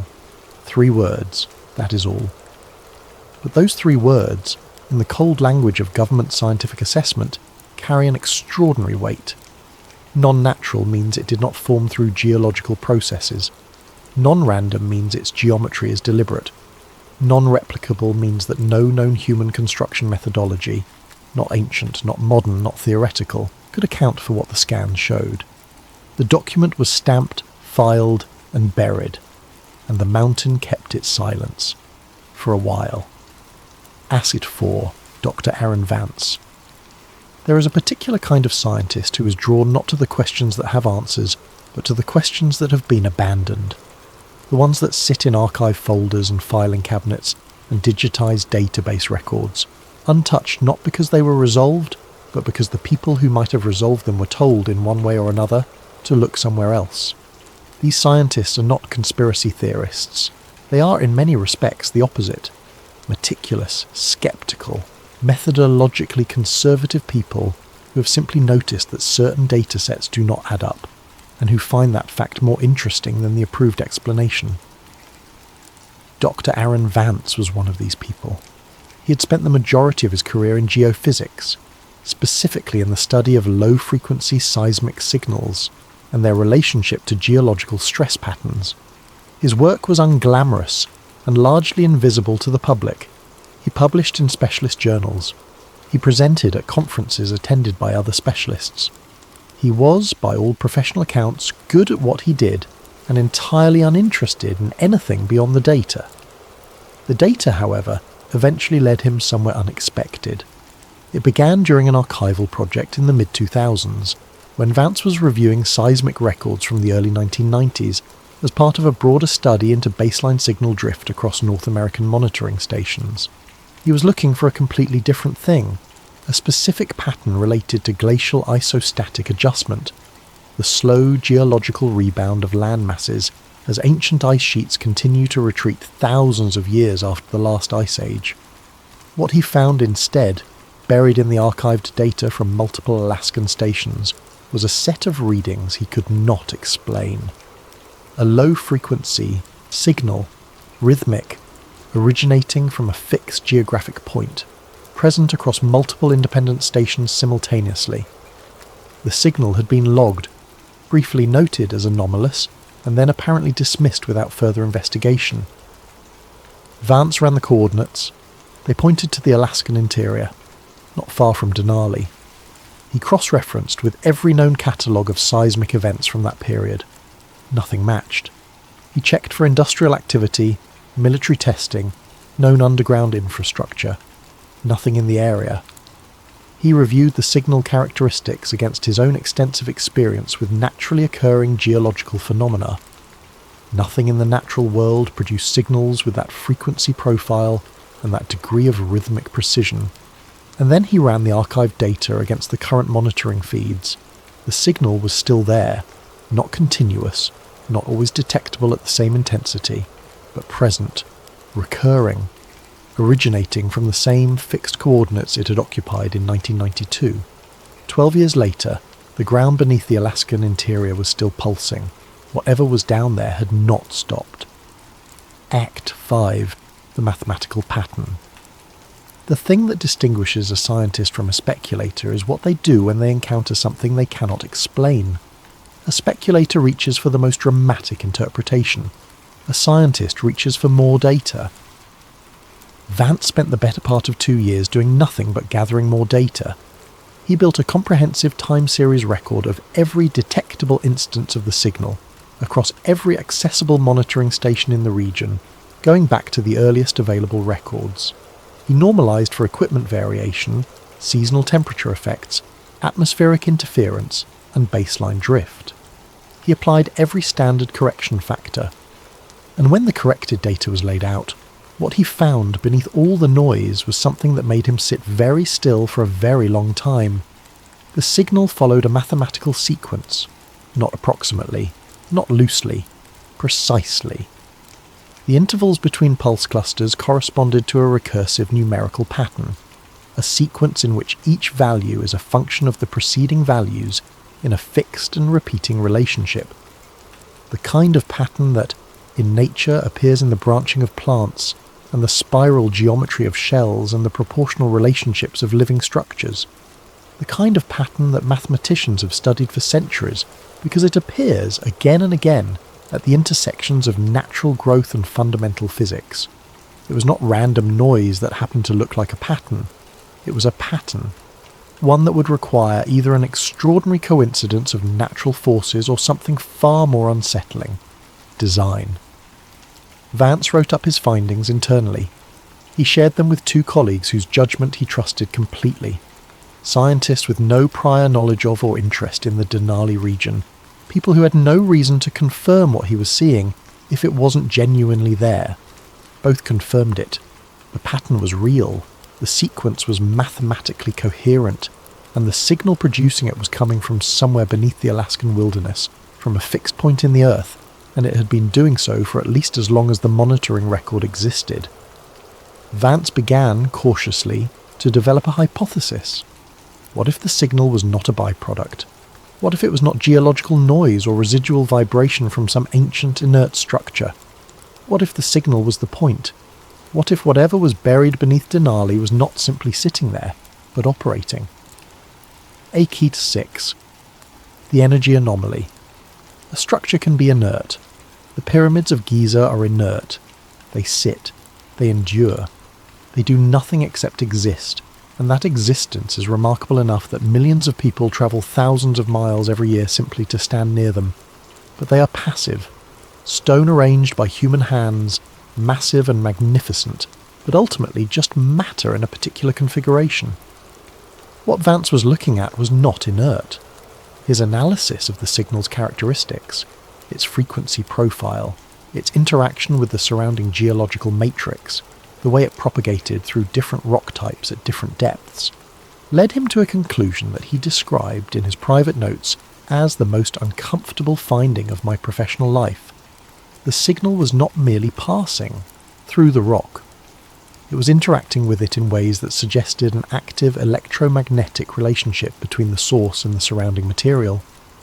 In the immediate vicinity of the source coordinates, the zone directly above and around whatever was generating the pulse, the geological data showed something extraordinary. Seismic noise was lower than it should be, significantly lower.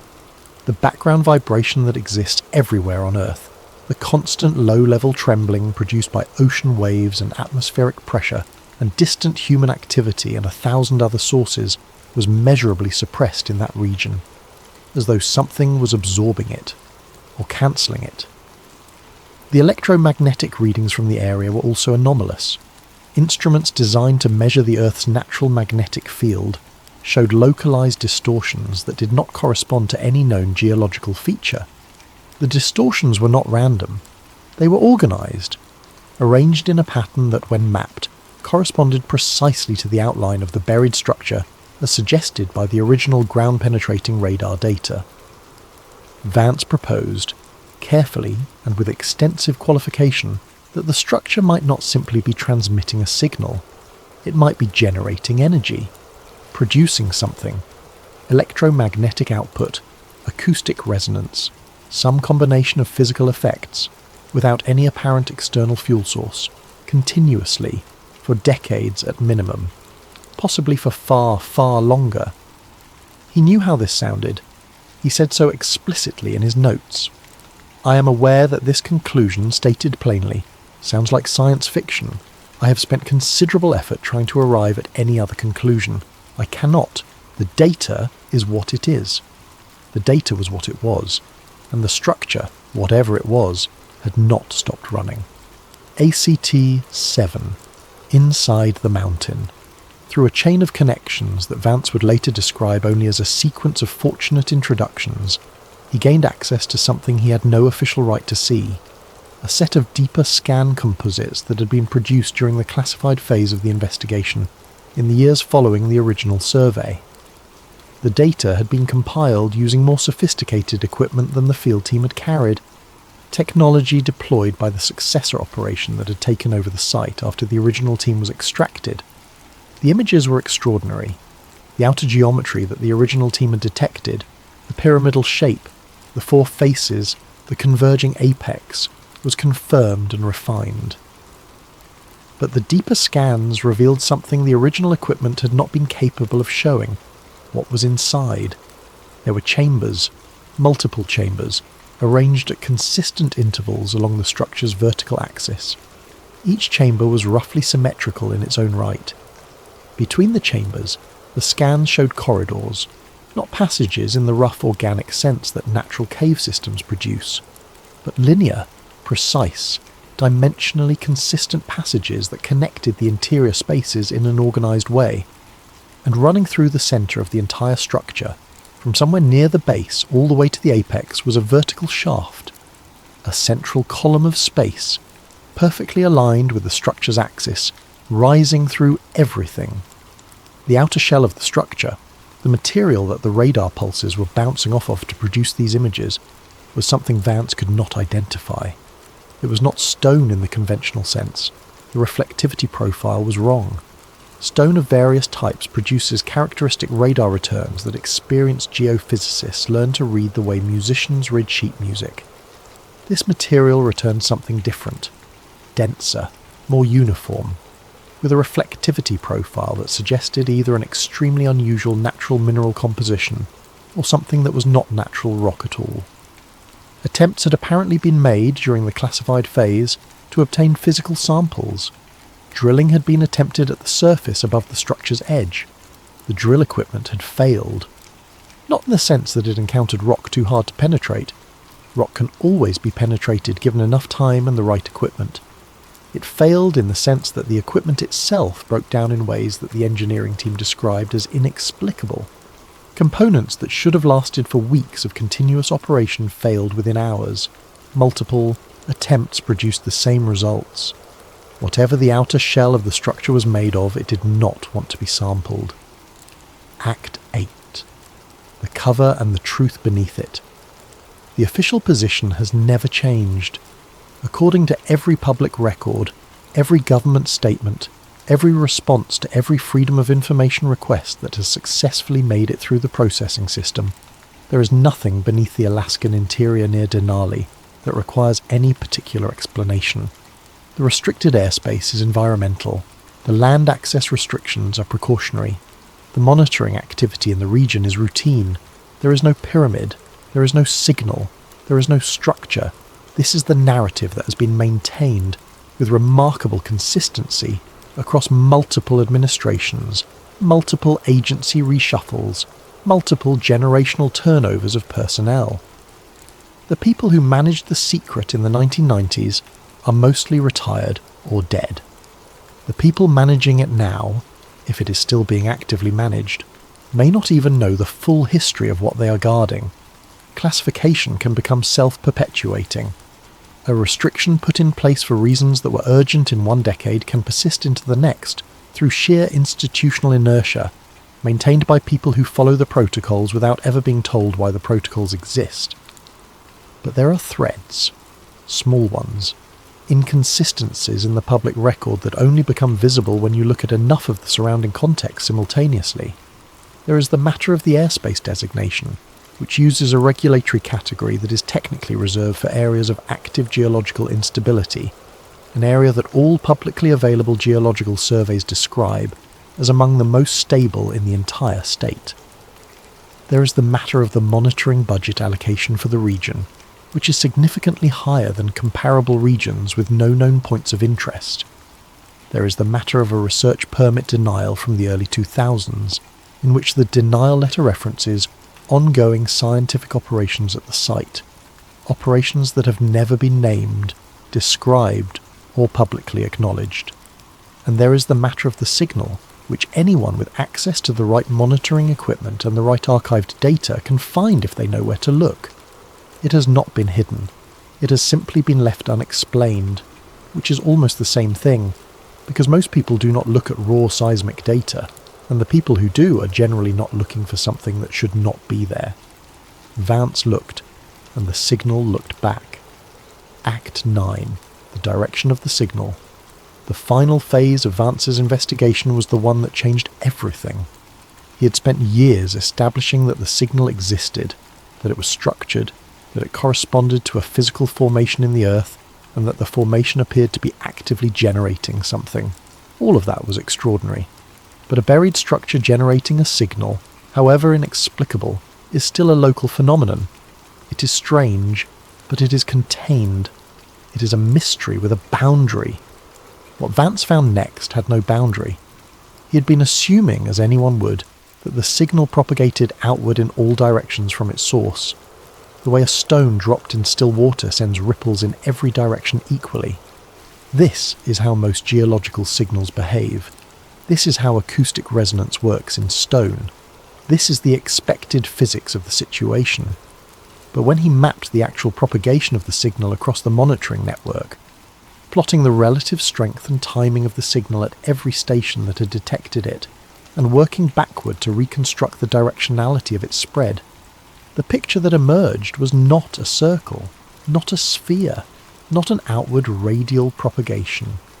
The signal was directional. It was not broadcasting equally in all directions. It was focused, aimed, like a beam rather than a broadcast.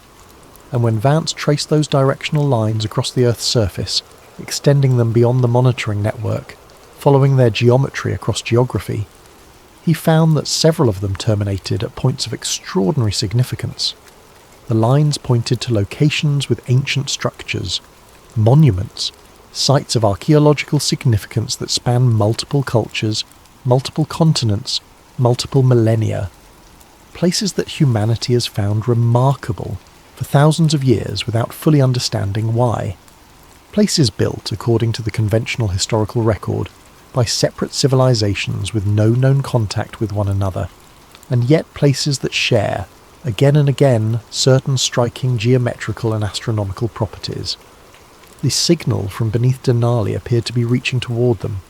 Vance was careful, in the way that scientists are careful when they know they are standing at the edge of something that cannot be unseen.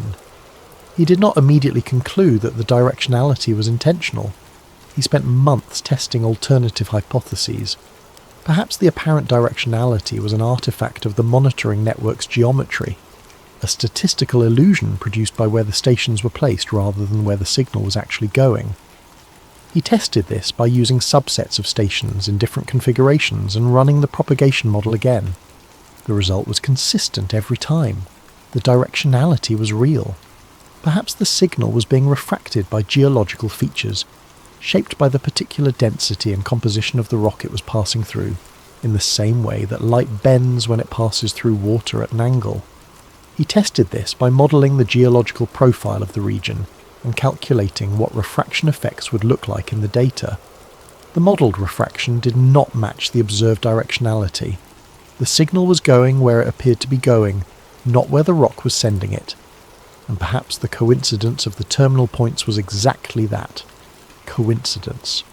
Perhaps the lines drawn from the Denali signal simply happened to pass near sites of archaeological significance. The way lines drawn from any point on a globe will inevitably pass near something interesting if you extend them far enough across a planet as densely layered with human history as this one. Vance tested this too, running a statistical analysis that asked how likely it was, given a random set of directional lines from a random point, to intersect with sites of known significance at the rate he was observing. The probability was not zero, but it was very, very low. Low enough that the coincidence explanation required more faith than the alternative. ACE 10, the network. The theory that Vance developed at this stage of his research was the most ambitious and the most difficult to prove. It was also, he believed, the most important. He proposed that the Denali structure was not unique, that it was not an isolated anomaly, that buried beneath various points on the Earth's surface, points that might correspond to ancient sites, or to regions of unusual geological behaviour, or to areas that have attracted human reverence across centuries without any obvious explanation. There might be other structures, other nodes, other sources of that same low-frequency signal, each aimed, each directional, each connected to the others through a network whose architecture spanned the entire planet. The implications of this theory are difficult to process even in the abstract, because if it is correct, if the Denali structure is one node in a global network of buried structures, all of them communicating, all of them generating signals pointed at one another, then the question is not simply what they are. The question is what they are doing, what the network is for, what it is maintaining, or measuring, or transmitting. And perhaps most unsettling of all, who built it?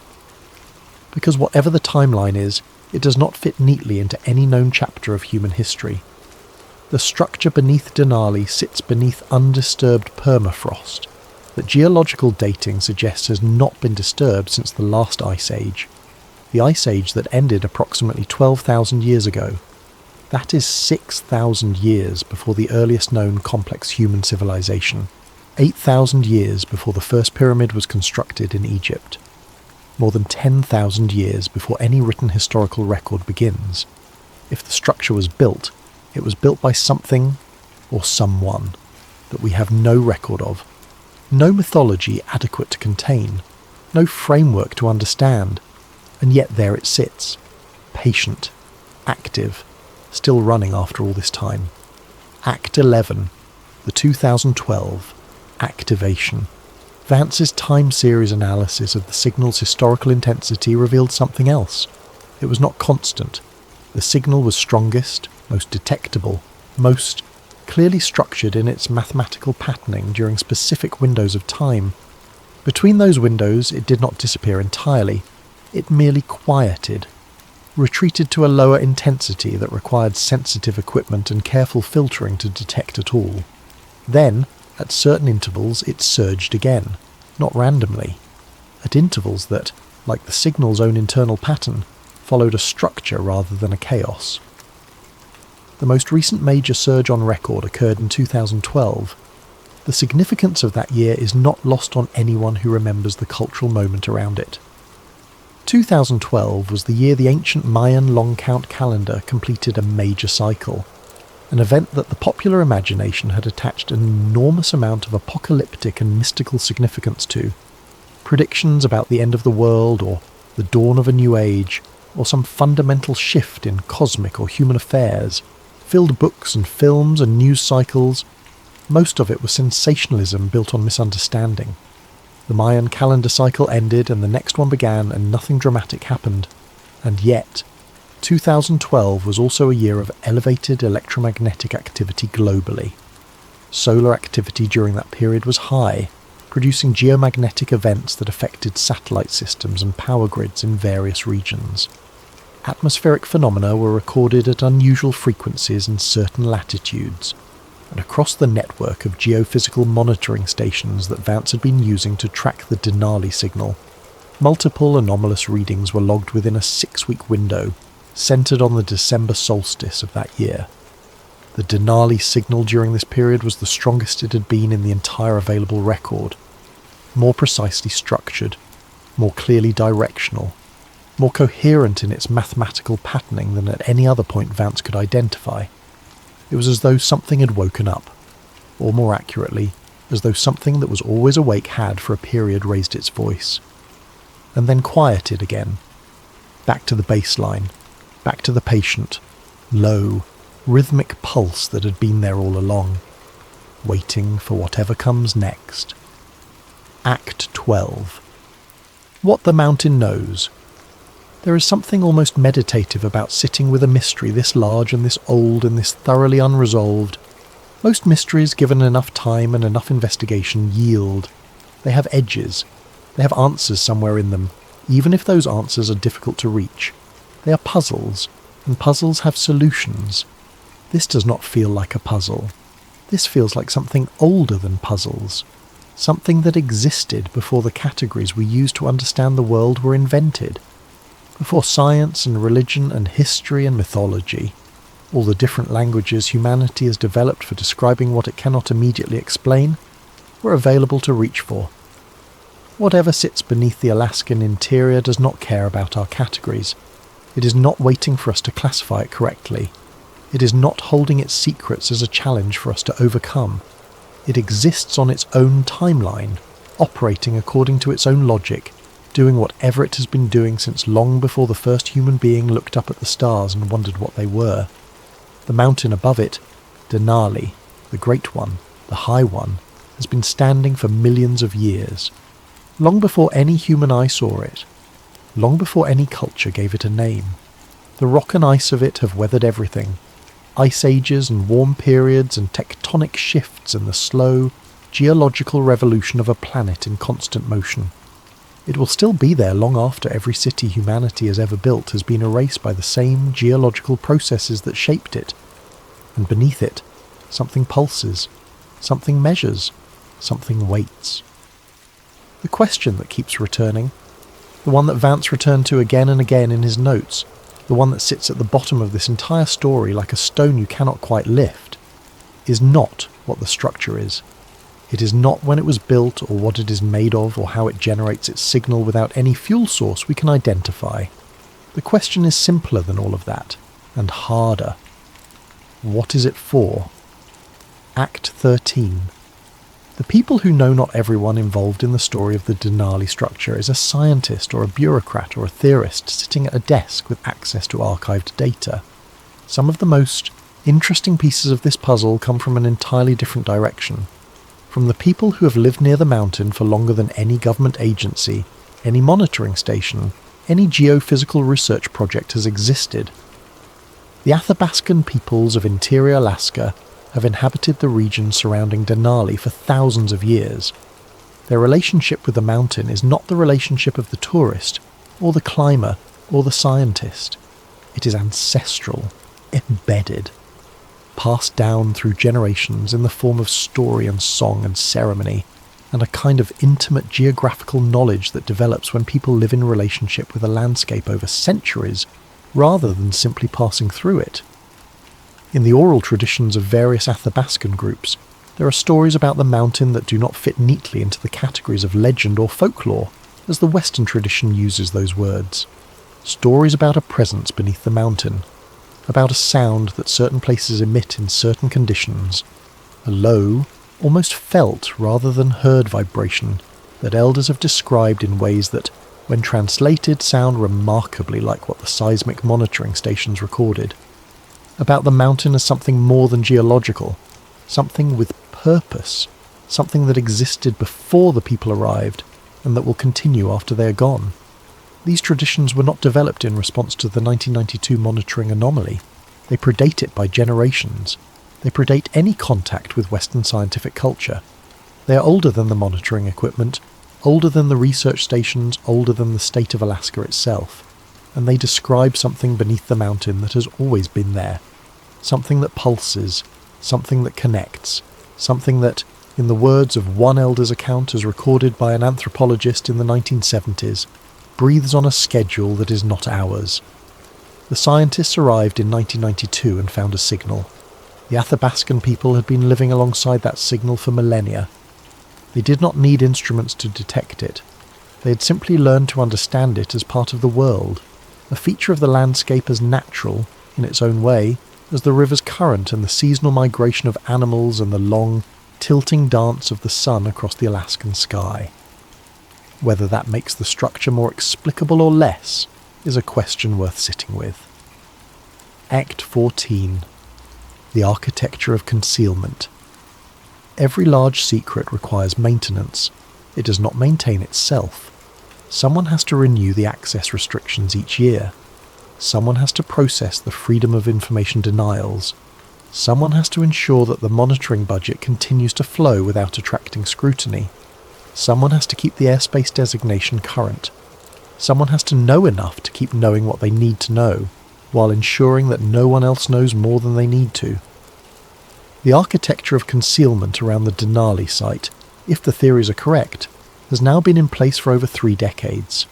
3 decades during which the technology for independent geological investigation has advanced dramatically.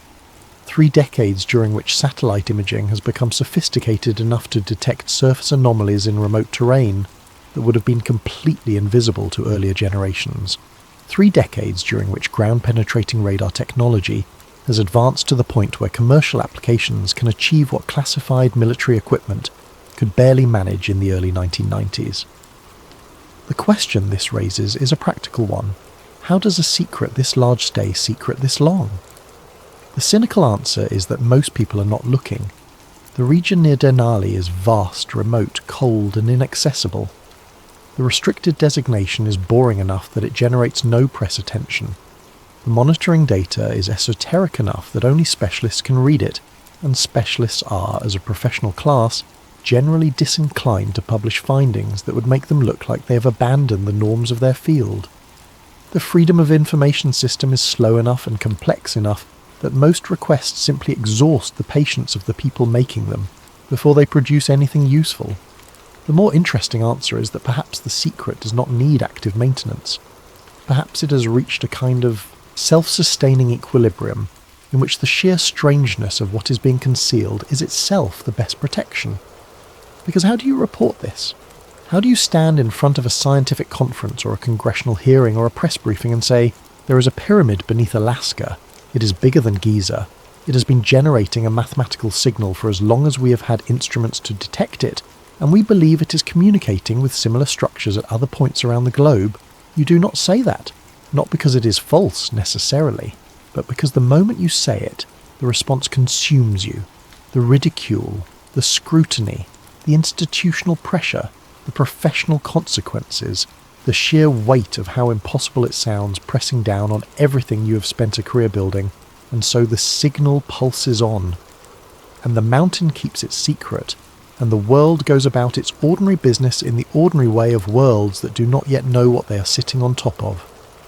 Asset 15. The timeline that doesn't match ours. If you step back from the individual details of this story, the signal, the scans, the classified documents, the drilling failures, the directional beam, the 2012 surge, and look at the whole of it from a distance, what you see is something that is troubling in a very specific way. Everything in this story operates on a timeline that does not correspond to human timescales. Human institutions, even the most durable ones, change over decades. Governments shift, agencies are restructured, personnel turn over, scientific paradigms evolve. The things that seemed certain in one generation become the objects of revision in the next. Nothing in human culture stays the same for a century without significant transformation. This is the nature of civilization. Dynamic, adaptive, impermanent in its specifics, even when it manages continuity in its broad outlines. The structure beneath Denali has been doing the same thing, in the same place, at the same coordinates, producing the same signal, for a period of time that dwarfs anything in human institutional memory. The earliest geological evidence suggests the structure has been there since before recorded history began. The signal Vance detected was not changing. It was not evolving or degrading or shifting its character the way a human technology would after thousands of years of operation. It was doing now what it had apparently been doing at the beginning, pulsing in its mathematical rhythm, aiming its signal at its network of distant points, maintaining whatever function it serves with complete and utter indifference to the human world that had grown up around and above it. This is what separates the Denali structure theory from more conventional conspiracy theories. Most conspiracies are about human actors concealing human things for human reasons. This is something different. This is a conspiracy that, even if the concealment is entirely human, is concealing something that may have nothing to do with humanity at all. Something that preceded us. Something that will outlast us. Something that is running on a schedule so much longer than ours that our entire recorded history might be, from its perspective, a brief afternoon. Consider what 12,000 years actually means. 12,000 years ago there were no cities on Earth, no writing systems, no agriculture in any meaningful organised sense. Human beings were still hunter-gatherers, moving through landscapes that looked very different from the ones they inhabit today. The Sahara, which is now among the driest and most inhospitable places on the planet, was a savanna, green and wet and full of life. The coastlines of every continent were shaped differently, because sea levels were lower, because so much water was still locked in glaciers that have since melted. The world was a different world, and in that world, that Ice Age world of migrating herds and retreating glaciers and coastlines that modern maps would not recognise, something built a pyramid beneath what would eventually become Alaska. Something designed it with a geometry so precise that our instruments, measuring it through hundreds of feet of intervening rock 12,000 years later, still cannot find the error in its angles. Something installed within it whatever mechanism produces the signal that is still pulsing right now as you listen to this. Something aimed that signal at specific points on a globe that the something presumably understood. A globe that human beings would not achieve a complete picture of for another 11,500 years. Whatever built the Denali structure understood the shape of the Earth before we did. It understood mathematics before we named it.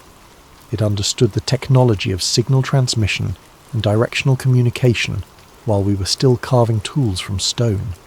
And it built something intended to last, not for decades, not for centuries, but apparently for geological timescales, for the kind of duration that makes human civilization look like a footnote. And still it pulses. Still the mountain breathes on its schedule. Still the signal reaches outward across the surface of the world to touch whatever it has always been touching, doing whatever it has always been doing in the cold and dark beneath the Alaskan ice. Epilogue. The mountain below. Today, the region near Denali remains what it has been for decades, restricted, monitored, and officially unremarkable. Hikers who venture into the wilderness surrounding the mountain see what has always been there, the vast, indifferent beauty of a landscape that does not need human witnesses to be extraordinary. The sky above it is sometimes so clear and so dark that the stars seem close enough to touch. The silence in that place is the kind of silence that has mass, that you can feel pressing against you, that makes the ordinary noise of the human world seem, from inside it, like something from another dimension entirely. Beneath that silence, if the theory is correct, something is still running. Not loudly, not dramatically. With the same patient mathematical rhythm it has maintained for longer than our civilization has existed. A heartbeat in stone and permafrost and whatever material it is made of that our drills could not penetrate and our instruments could not fully identify. A heartbeat aimed at specific points across the face of the earth. A heartbeat that surges occasionally, as though something in the deep machinery of its function requires a moment of heightened activity before settling again into its baseline. It's waiting. There are things in this world, and perhaps beneath it, that are genuinely beyond our current capacity to explain, not because the explanations do not exist, but because we do not yet have the framework to hold them. The history of human understanding is, in many ways, the history of slowly developing frameworks adequate to contain what was always already there. We did not invent gravity. We noticed it, named it, and eventually developed the mathematics to describe it. The stars did not begin existing when we built the first telescope. We simply found a way to see them more clearly. Whatever sits beneath Denali has been there, if it is there, since long before any human telescope or seismograph or ground-penetrating radar existed to notice it. It does not require our attention to function. It does not need our understanding to continue doing whatever it does. It simply is, buried and patient and active and unknowable in the way that truly ancient things are unknowable. Not because they are hiding, but because the depth of what they are exceeds, for now, the depth of what we are able to see. The mountain keeps its secret. The signal continues, and somewhere, in a filing cabinet or a classified server, or the memory of a retired scientist who signed a non-disclosure agreement decades ago, the truth of what was found beneath the Alaskan ice sits waiting for the moment when the right person with the right access finally decides to let it out. Or perhaps that moment has already passed. Perhaps the decision has already been made by someone we will never know in a room we will never see to simply let it remain buried. To let the mountain breathe its quiet, mathematical breath forever. To let whatever is down there continue its ancient work in peace. Some doors, once opened, cannot be closed again. And some things beneath the earth, some signals pulsing in the dark beneath the oldest mountains in North America. Perhaps they are better left as questions, as mysteries, as the kind of story that you carry with you into the night and into sleep and into whatever the mind does when the ordinary world releases its hold. Buried beneath the coldest ground on earth, something is still running. It ran before we arrived. It will run after we are gone. And in the long silence between the pulse and the next pulse, it does not wonder what we think of it. It simply waits, and the mountain breathes, and the night, as always, goes on.